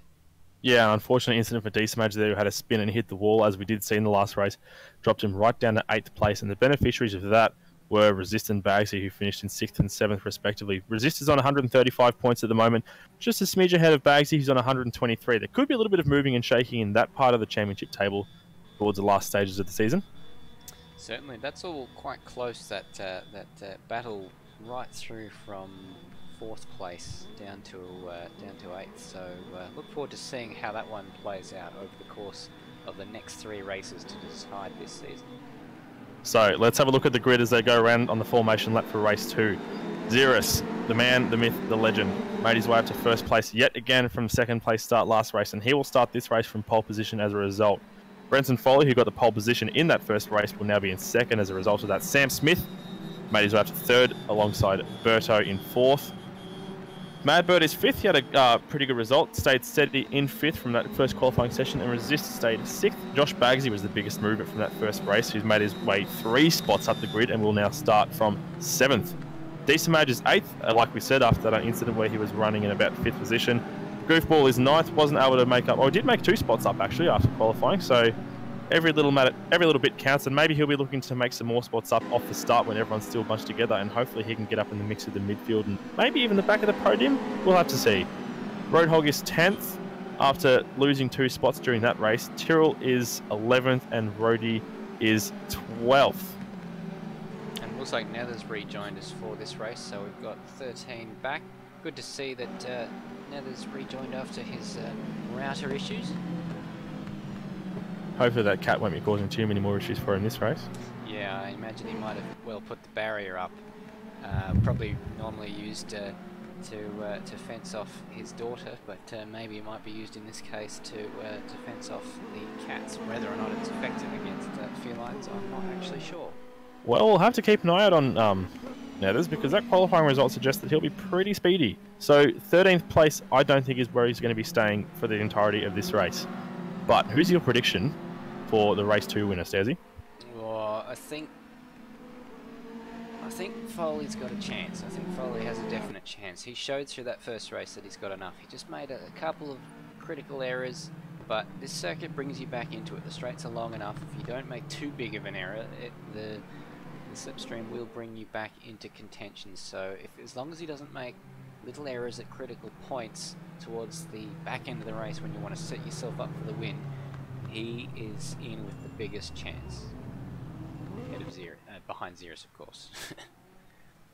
Well, I would like to make at least one correct prediction before this round is over. So I'm going to go with Zirus, not just because of that, but also because he's been absolutely rock solid. He was flawless. One of the few guys who didn't get a wheel in the dirt or spin out any unfortunate times throughout that race. Absolutely had control and was flawless, and I reckon he'll repeat the same in this race. Good to see a full grid there. 13 cars in Apex rear wing, the most we've had in quite a long time. The lights are going to get us going now. Good start, everyone. Doesn't look like anyone has had too much wheel spin. Zirus clearly out in the lead, and Sam Smith coming under some pressure from Berto going down the inside and resuming the battle that they had in the first race. Zirus leads. Very clean start through turn 1 as they make their way down to turns 2 and 3. Looks like there's a little bit of side-by-side action, but for the most part they're all single file, but that could change very rapidly as we come through this section of the track, of course. Sam Smith is right on the back of Foley in third there, and Berto is returning the favour to Sam Smith. It's a train from 1, 2, 3 and 4 and 5. They're all very close at the moment. We'll have to see how that holds up through the rest of the race. Once again, it's a clean start from pretty much everyone. It doesn't look like we've had anyone spin out so far, and more or less in the position they started the race, which is very interesting. They kind of slot through into a single file line through the undulating curves of this first part of the lap, as the timing screen sorts itself out and means that it's a bit easier to switch from one camera angle to the other. Again, if you've joined us since the start of the first race, you'll have noticed that everyone was a little bit backwards through the first part of that lap, and that's because there are some timing issues with this circuit. That was putting Zirus in 13th and Tyrrell at the back in first place, but now that's rectified and everyone is in their rightful places on the timing screen. It's all still single file at the moment. Goofball hasn't made up too many spots so far. Reckon he might get a bit of a lunge down here on Bagsy. No, he's a bit too far back, so Goofball stays in 9th. Netters has made up a couple of spots already, so he's looking like he's on the charge. Goofball Antics on the exit of the question mark corner, nearly getting the job done on Bagsy, but just got oversteer at the wrong moment and loses out, so he's dropped back from Bagsy and is now coming under some pressure from Roadhog. Decimage made place up off the start ahead of Bagsy, and he's up into 7th place as Decimage takes rather an extensive excursion off the grass, but he's still, despite that, kept in the slipstream of Resist, and Resist having to defend, but hasn't closed the door quite enough. Decimage goes up the inside, Resist with the traction to drive him around the outside though, and resists the challenge from Decimage. Meanwhile, at the back there, Netters has made up one more spot ahead of Roadhog, so Netters is now sitting in 9th, I believe. No, he will be in 10th position. The positioning is still a little bit weird at the back end of the field there. He is in 10th, behind Goofball, who sits in 9th. And at the front, it seems to be all things running as per usual. Still pretty close between Resist and Decimage, though, as they're going to turn 6. They're right bumper to bumper at the moment. This is the closest battle on track. Change of position. Decimage is definitely up the inside, and he'll have the perfect line for that corner. A little bit of a slide there. He's not got the perfect line there, so it's very close. Resist is going to be taking advantage. Someone's off in the background. Sorry to cut across you there. Goofball Antics having an absolutely shocking day by his standards, and loses out there. So he just ran wide, carrying too much speed in there. Nether gets by him. Back up to the battle for 6th now. Decimage is ahead of Resist, but Resist may be having to looking to have a lunge into the question mark session, but he does not. He does have a little bit of a lock up though, so it's still Decimage 6th and Resist 7th in that part of the track. The top 5 as they started ahead of this battle there. Decimage making positions up off the start. Started 8th and up to 2nd already. Madbird a little bit worried there, but a bit of grass there for Resist. That puts the pressure off Decimage and actually gives Bagsy an opportunity to move up into 7th place as the timing screen just absolutely excretes itself. .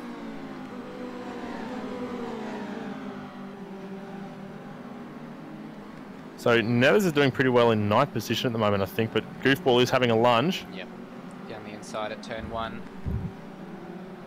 Swings through into what will be 9th position at the Tarzan corner. Not over yet between those two. They're moving all over the place, taking very different lines, but it looks like Goofball has that 9th position locked away for the time being. Still up 3 spots on where he started there. Nether, so that is a good start. I wonder if he can latch onto the back of Goofball Antics and they can maybe bring him up into that midfield battle. Bagsy, I've got to make mention, he's struggled with these cars a little bit, and I think this race, this particular round, he seems to have found a bit of pace, so he's doing a good job. Yeah, it's always good to see some improvement from Bagsy. His results have been mostly floating around 10th, 9th, 8th, the occasional 7th position. His best result so far has been 7th, which he's scored 3 times.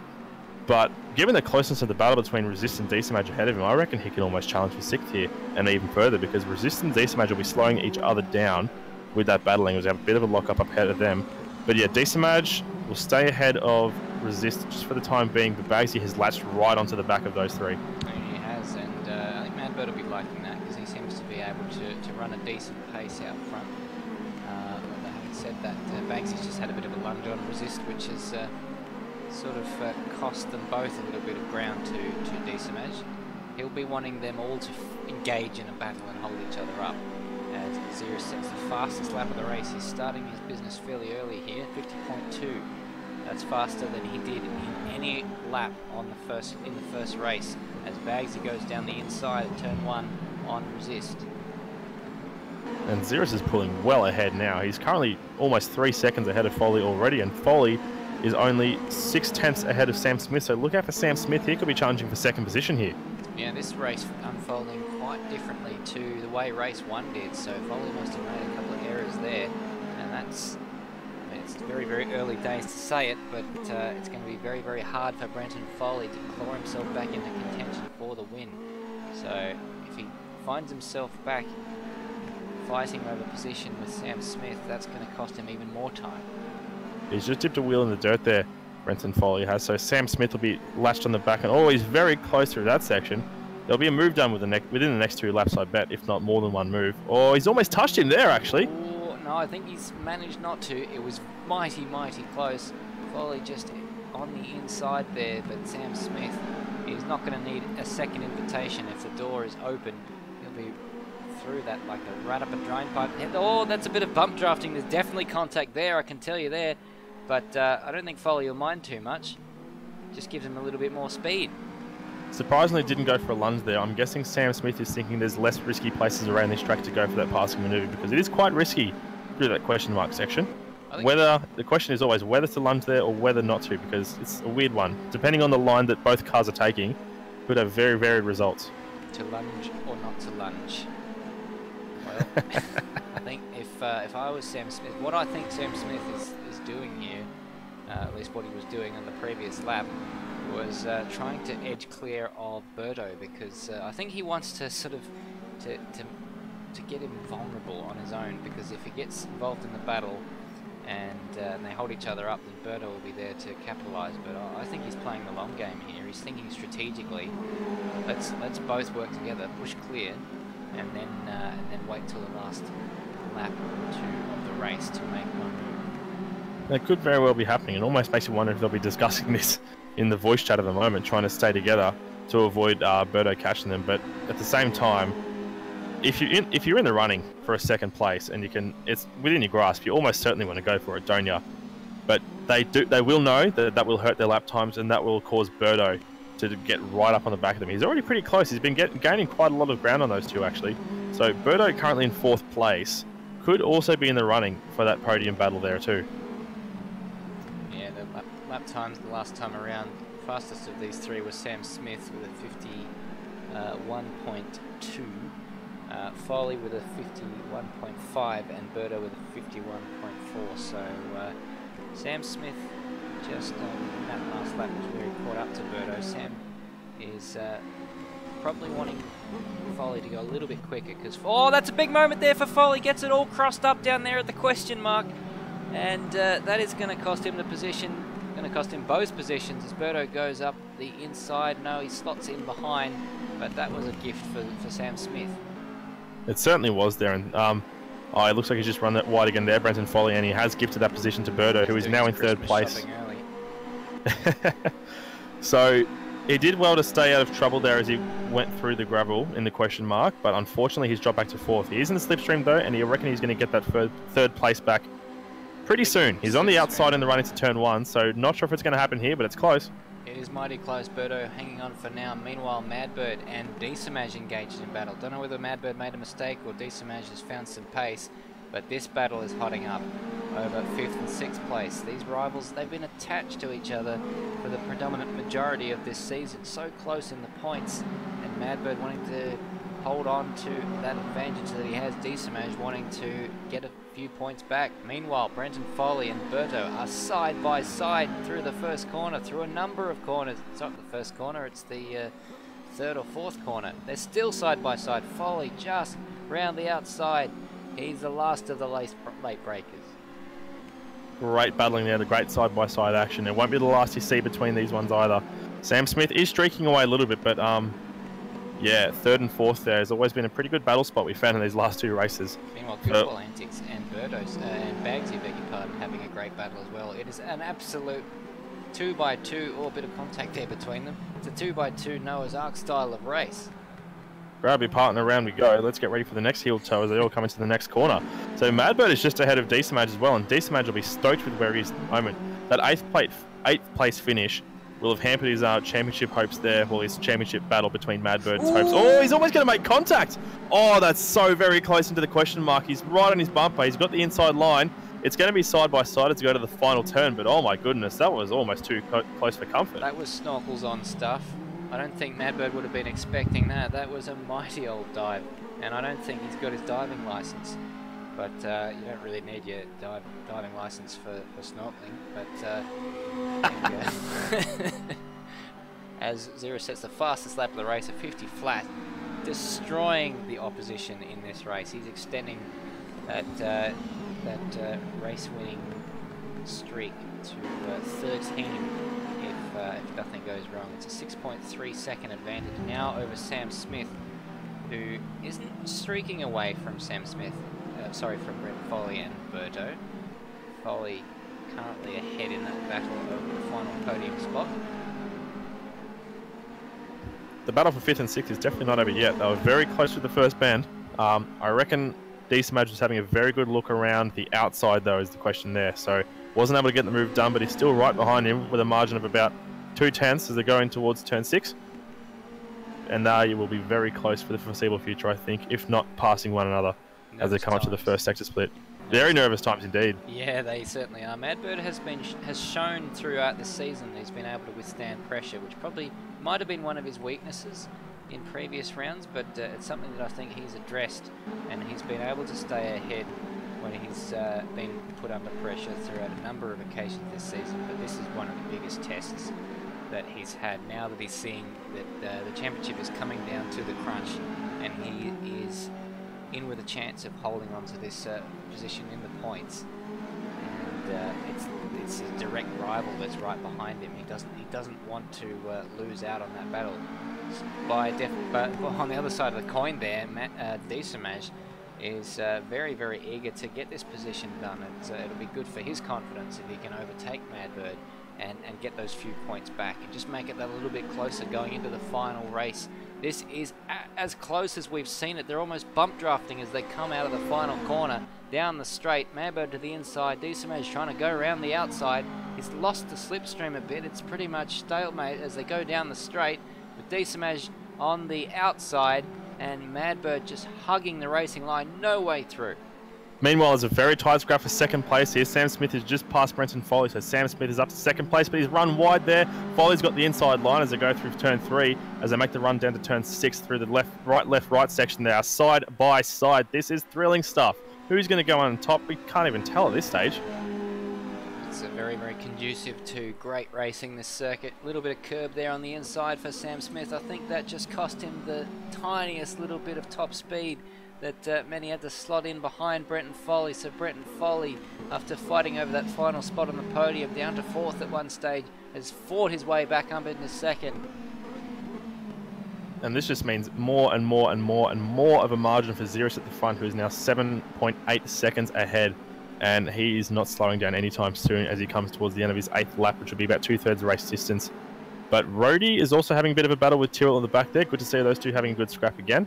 And there's just scraps all over the place. Time certainly flies when you're having fun, and we're having so much fun courtesy of all these battles that are happening. Goofballs have been having a good scrap as well with Bagsy. Goofball's currently sitting in 8th position, mind you, behind Bagsy, who's in 7th, which is a pretty good result for him. And Decimage, of course, having this good scrap with Madbird too. It's a fantastic scrap. Bit of a moment there for Decimage as we cut to that shot there. All sorts of sideways. Madbird very, very eager to hang on to that position. Decimage very, very eager to make up that position. Once again, coming through the final corner, it seems to be that Decimage has the advantage. Coming down to the straight. That's very, very wide. Oh, big crash there for Madbird. He'll be absolutely gutted. Lost it on the exit. Unbelievable. Can he continue? He's got a lot of guys bearing down on him. This is a disaster. Let's catch a replay. He's going to lose 2 positions at least. He must have been absolutely foot to the floor.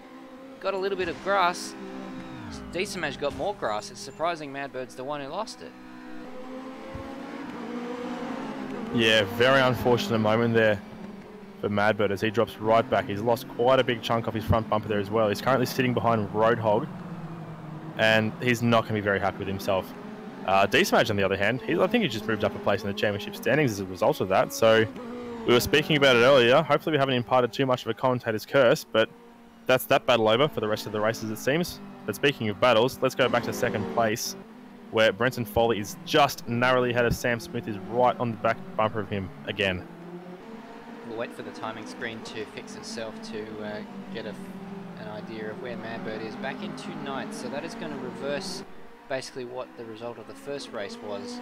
There'll be less than 2 points at least between them. I think it'll be 1 point here. Now Brenton Foley and Sam Smith going side by side down into the question mark corner, and Foley just with his nose ahead, but on the outside. Sam Smith on the inside with his nose just slightly behind. Has to slot in behind. Coming up to the penultimate corner of the lap.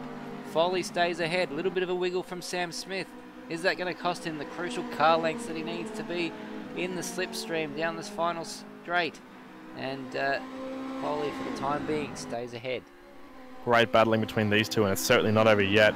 I reckon they'll be scrapping all the way to the line on the last lap. Look out for a very close finish between those two as they make the run into turn 1. Bit of a lock-up from Sam Smith there. Wasn't able to have a look on the inside, and he's just run a little bit wide, but those two are very, very close, evenly matched as well. And anything can happen between those two, so I always got to keep one eye on them and one eye on the rest of the field to see what else is happening, I think. It's very, very tricky to know where to look. Bagsy and Goofball Antics look like they're still involved in quite a scrap, and look at the man behind them, Roadhog. He's looking to pick up the scraps if anything goes wrong there. This has turned into the battle for 6 with Madbird's issues. Very, very unfortunate for him that they were so close. Now Goofball Antics looking around the outside, Bagsy hanging on the inside. This is very, very dicey stuff for Goofball Antics because he can't afford a single mistake or Roadhog will get by. Yeah, absolutely, and Roadhog will be pretty happy to be where he is at the moment. If he can get past these two, he'll be up to 6th position, which will be on par with his best results so far this season, which he scored at the 2nd race in Guapore.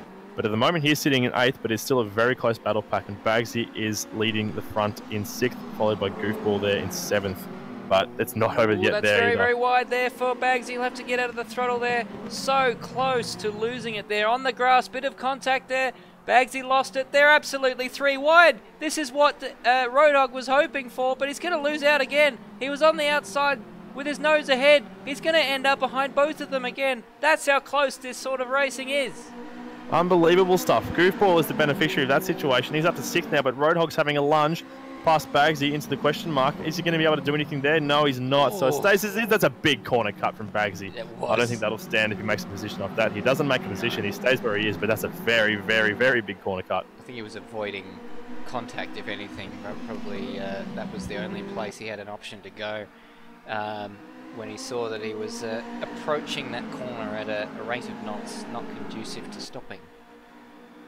That's wide. That's Got very, someone very in the wide. wall. That's very, very wide from Bagsy, and Roadhog's going to go through. Who's in the wall? Someone at the back of the field. It's Brody who's in the wall at, I think, turn 1. So he's out of the way relatively. I think he's had controller issues or something like that because he's not moving very much at all. Unfortunate way for his day to end, but it's always difficult starting a race with a controller. Tyrrell there in 11th place. Now there's DNF somewhere along the line, so it's turning into a bit of an attritional race there. Well, Roddy's got going somehow, so he might well be able to get another position now that Nether's out of the race if that car is not too badly damaged. Meanwhile, that battle for second rages on. Foley ahead, but not by much. Roadhog and Bagsy resume their battle as well, bumping wheels a little bit as they're going to turn 9. It's Roadhog who's ahead in 7th position, which is a great result by his standards. And Goofball is still streaking away in 6th. He's currently got a 2.5 seconds or so on Roadhog. Oh, it's a big slide from Goofball. I reckon he's lost that 2.5 seconds. No, he's held it together very well as he goes into turn number 8, I want to say. Good improvement. Yes, from it is turn 8. Antics over the first race. Battles all up and down the field behind him. Madbird trying to keep Resist behind to just scrounge a few points. It's not been a good race for Madbird, down 4 positions from where he started. No, he'll be kicking himself about that error he made earlier, and he'll be just looking at the moment to minimise the damage that he's caused both to his car and to his point standing. I think he'll still stick ahead of Decimage just narrowly, as like you said, it was a reversal of what happened in the first race with Decimage finishing in 8th. It's gone quick. Leaders started the first lap. Hard to believe already. Brenton Foley's pulled a little bit of a gap now on Sam Smith, so it looks like we're headed for the same podium that we had in the first race if Brenton Foley is able to hang on for the remainder of this lap. Zerus, meanwhile, 9.3 seconds ahead. He's going to continue his winning streak, I think. I'm going to touch some wood here because I don't want to put this curse on just yet. But Zerus is looking very, very steady, cool, calm, and collected in the front here, and he's going to take that win, I think. That's a big I think. I've got to stop calling this early because I've got a very bad habit of doing that. But he's looking good in first place. Second and third is Foley and Smith, like you mentioned. They're close, but not too close, so don't expect a whole lot of movement there. I think the closest battle we have at the moment is between Goofball and Bagsy in 7th and 8th, with Roadhog now up to 6th. Sam Smith has gained some ground on Brenton Foley throughout the course of this lap. That is going to be an interesting one to watch towards the line. We're keeping an eye on Zerus to see how far he is from finishing this race. Just a few more corners left. Looks like Foley should be able to hang on, but I think he's just taking it a little bit cautiously on this final lap. Penultimate corner for Zerus. Here he comes to extend that streak to 13 races in a row. Unprecedented territory here in Apex Rear Wing. And Zerus asserts his dominance once more in these Caterhams, and he gets the fastest lap to boot. So an accolade that he didn't get in race 1, as Brenton Foley comes across the line and hangs on to 2nd place. Sam Smith rounds out the podium. Birdo crosses the line in 4th position with a best lap of 151.242. So a good result for Birdo there. Decimage will be very happy with his progress there. Made his way from 8th all the way up to 5th to claw back some of those points that he lost in that first result, and he's crossed the line in 5th. Roadhog is going to be very happy. The teammates finished 5th and 6th, line astern, as Roadhog equals his best result of the year in front of Goofball Antics, who's made up a couple of places as well.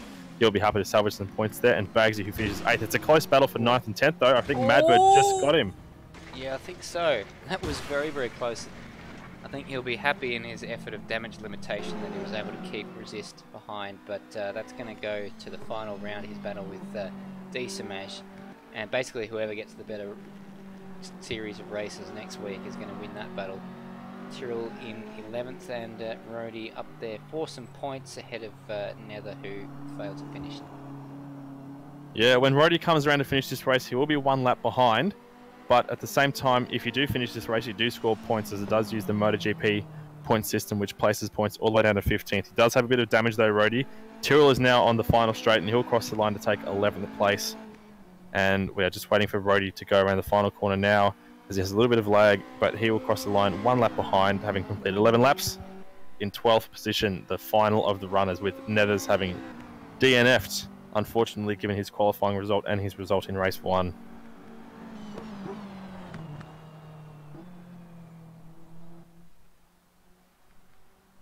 So just getting a few of the points entered in so we can update everyone on the situation with the championship going into the final round before we start talking to the drivers. And Xeris, of course, is way out in front. He has 445 points to Brenton Foley's 307. That is quite a margin with 2 races remaining. Xeris, of course, as we detailed earlier in the broadcast, clinching that championship last week in Cadwell Park. Berto on 240. He has a 42-point advantage over Goofball Antics.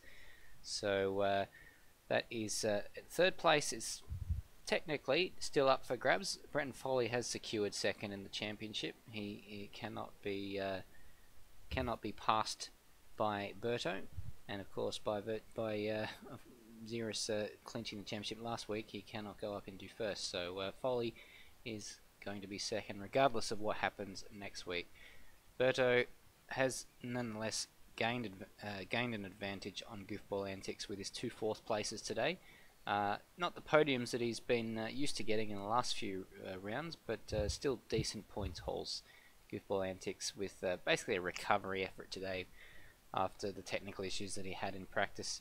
It was a pretty good series of races for Sam Smith, who has brought himself up into contention for 4th, just 3 points behind Goofball Antics with those 2 third places today. He has quite handily extended his advantage over Madbird down there on 177 points. This is the closest battle going into the final round, just 1 point separating Madbird and Decimage, after they both had 1 good race and 1 bad race, and that was basically the net result of which is a 1 point gain to Decimage over the course of tonight's events, seesawing quite markedly that battle. Resist on 141 is 10 points ahead of Bagsy on 131, Roadhog on 111, Lewis Wedding, who will not be racing in the final round, on 98, Nether on 62, Tyrrell on 42, and Pablo on 19. And I have yet to add Rody to the spreadsheet, but we'll get that updated for next week. He of course has collected a couple of points for his 2 finishes in his first race with Apex Rear Wing. Well, let's go to the drivers now. We've got a few in the box waiting to chat to us, and we'll start with Xeris, the winner of those 2 races. And Xeris, you've now extended your winning streak from 11 races to 13. That's unprecedented. That's an incredible effort. But you did have a couple of scraps there with people like Foley, especially in the first race. Yeah, obviously Foley's qualified really, really strongly and put himself on the front. And then, yeah, his pace sort of came out of nowhere and stuck with me the whole race. And then, yeah, it was fun. I say it all the time, but it's fun when it happens. And, yeah, towards the end of each race, you definitely notice the tyres start to go off, and we tandem drifted around the chicane. We did notice a couple of the guys, especially Foley and Sam Smith, were able to find a lot of time through the third sector in qualifying. Were you able to find that secret? Do you reckon you'll be able to unlock? Did you reckon you were able to unlock the secret that got you that same pace, or was it just a matter of matching what they're able to do through the rest of the lap? I think they were faster exiting the chicane. I'm not sure where that came from. I did notice breaking into that fast right-hander in the mid-sector, Foley was gaining time, so I fixed that pretty quickly. And then, yeah, from there, just started blasting out laps. And blast out laps, you certainly did. You finished that last race with a margin of almost 10 seconds. I think it ended up being 9.6 at the end there. So well done, Xeris. Fantastic job. That's 2 more wins on the trot to add to your total. We'll go to Foley now. Foley, you were caught up in almost every single scrap for the podium there. You did had a quite interesting battles there to watch, not just with Xeris, but also with Berto and Sam Smith. How'd you go, especially with those varied lines you were taking towards the end of the lap? Well, I went a very aggressive setup this time around because it's definitely not my style of track. Getting pole surprised me. Yeah, and then the first race, the car felt amazing. I was able to stay with zeros for most of it until the tyres really dropped off towards the end, I'd say, because of my setup. But the second race, I just felt like a completely different car. I don't know if I was just out of my rhythm, or in the first few laps I made a few mistakes, and I just could not get in the rhythm, and ended up back and forth at one stage, and I realised I wanted to get second again at least, so I had to really knuckle down and bang out some decent laps. It was a really good battle towards the end. Yeah, absolutely. It was great fun to watch between you and Sam Smith, third place finisher. Sam, you're back on the podium again, 2 races in a row. You must be feeling pretty good, especially given your run of form after you missed Nagaro and had a few, unfortunately, poor results through Interlagos and Cadwell Park, so you're back up there again. Yeah, I was surprised. I don't actually know the track at all. Like, I know Zandvoort, but I've never actually really raced here, so I was quite happy. You had a few interesting battles there as well. You, despite how sideways you're getting through some of the corners, you're able to keep it on the track for the most part. So it was great fun to watch. How did you sort of learn the track as you were going, as you were following behind a few people? Because I was sort of thinking that might have been your strategy, to sort of sit behind and wait to find a good spot. What was your strategy there? Yeah, that's always my strategy. I always need a carrot. If I don't have that carrot in front of me, then I really struggle. So having Berto around me was just brilliant. And then Brenton in that second race, I could only catch up to him on one corner where he'd sort of take a bit of a dodgy line. Other than that, it's just, yeah, I need someone like that in front of me to keep me. We spoke about the carrot a lot in the box here, and especially on a track where you don't have a huge amount of racing experience, it's very important to be able to watch those lines. So, well done in third place. Congratulations to all our podium sitters. Well done, gentlemen. Now, Rhodey, welcome back to the box. How did you go, mate?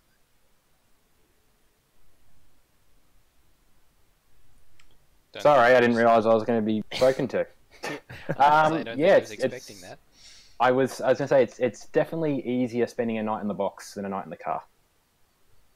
We did notice you had an incident, towards the end of the race there. Was that an issue with the controller, or did you sort of lose a grip? Because a few of the guys at the front were talking about how the tyres are starting to fall off. Were you having the same sort of issue with your car? No, it wasn't an incident you saw, and I actually had the replay opening in the top bottom corner, so I could see what you guys were watching. But no, that incident that you called is actually the end of an incident that happened probably a lap or two before. I many times was out of the tight corners on lining the rears up because there's no feedback, and there's no feedback as to what the car's doing. So by the time it's spinning, it's already gone. I can't do anything about it. I spun under the wheels out of turn 1 and clocked the inside wall and managed to knock out both my steering and my front left brake somehow. I don't know how that happened in a front right-hand crash, but so I was limping around for the next couple of laps. Just every time I hit the brakes in a straight line, it would just veer left. And I eventually just put myself in the gravel at turn 1 so the leaders would get past and wouldn't interfere with their race. Well, it was good to see you cross the line at the end of the race there and score a couple of points there. You've got 9 points down the championship table, so good effort there. Netters joins us in the box as well. Now, Netters, you had a fantastic qualifying result there, but unfortunately, we did hear that you weren't able to start the first race, and you did drop out of the second race. So, unfortunate to see there, mate. Yeah, I was really, really, really disappointed with what happened in race 2. Race 1, a little bit unfortunate. My cat rolled over in front of the computer tower and hit the button. And that was the end of that. So hence I dropped out of race 1, but I'd been doing a lot of laps actually in Assetto Corsa, dirty word in this group, but over the last couple of weeks just solo stuff, and I'd probably cut that many laps. So I was actually looking forward to having a decent result, and just really disappointed with what happened tonight. It was great fun to watch you in qualifying because it looks like you did have a bit of experience around the track, and it is a shame that you weren't able to convert that qualifying result. Yeah, that was probably the best qualifying result I think I've had all season. Surprised to be up that far with decent lap times, clean, made a couple of mistakes, but happy to be up that far. But yeah, just sad that I couldn't, unfortunate set of circumstances just meant I couldn't convert it into anything. I guess that sort of sets the tone for the night, doesn't it? Unfortunately, it does. It was good fun watching you as you were making your way up through the field at the start of that second race, along with Goofball Antics, who seemed to be in a sort of similar predicament. Yeah, clattered the wall, chasing Roadhog, and so I was carrying a bit of damage. And at another point, I clattered the wall again, and that was the end of that. So there's no point continuing after that. I was sort of losing time by cutting, basically trying to drag a wounded car across the line. And just didn't make sense to continue. Yeah, absolutely. Well, thanks very much for speaking to us, Nethers, and the rest of you gentlemen. Thank you very much for speaking to you. And this time next week, Stairs will be moving on to Sydney Motorsport Park for the series finale. That's exactly right. Final two races of this championship. It's gone quick, Samuel. Even though we started way back in December, November for the first round in Curitiba, it seems to me like it has gone quick. But here we are in February on the eve of the final couple of races of this championship. Xeris, of course, in a class of his own throughout this series, just loves these cars, and if he has a weakness, it would be pit stops, and we haven't had any in this championship. So that's something that he's taken full advantage of. Can he extend his championship lead, or can he extend his race win streak to 15 races? That will be the question that we'll be answering next week at Sydney Motorsport Park. We can't wait, and you'll be back in the box with me, I believe, next week there, Matty, and we'll hope to see Rhodey back in the car as well to improve on his start to his Apex rear wing career, and that's pretty much all we have time for. So thank you everyone for tuning in to this broadcast of Apex Rear Wing. We have absolutely been delighted to bring that to you, so we'll see you next week. Bye for now.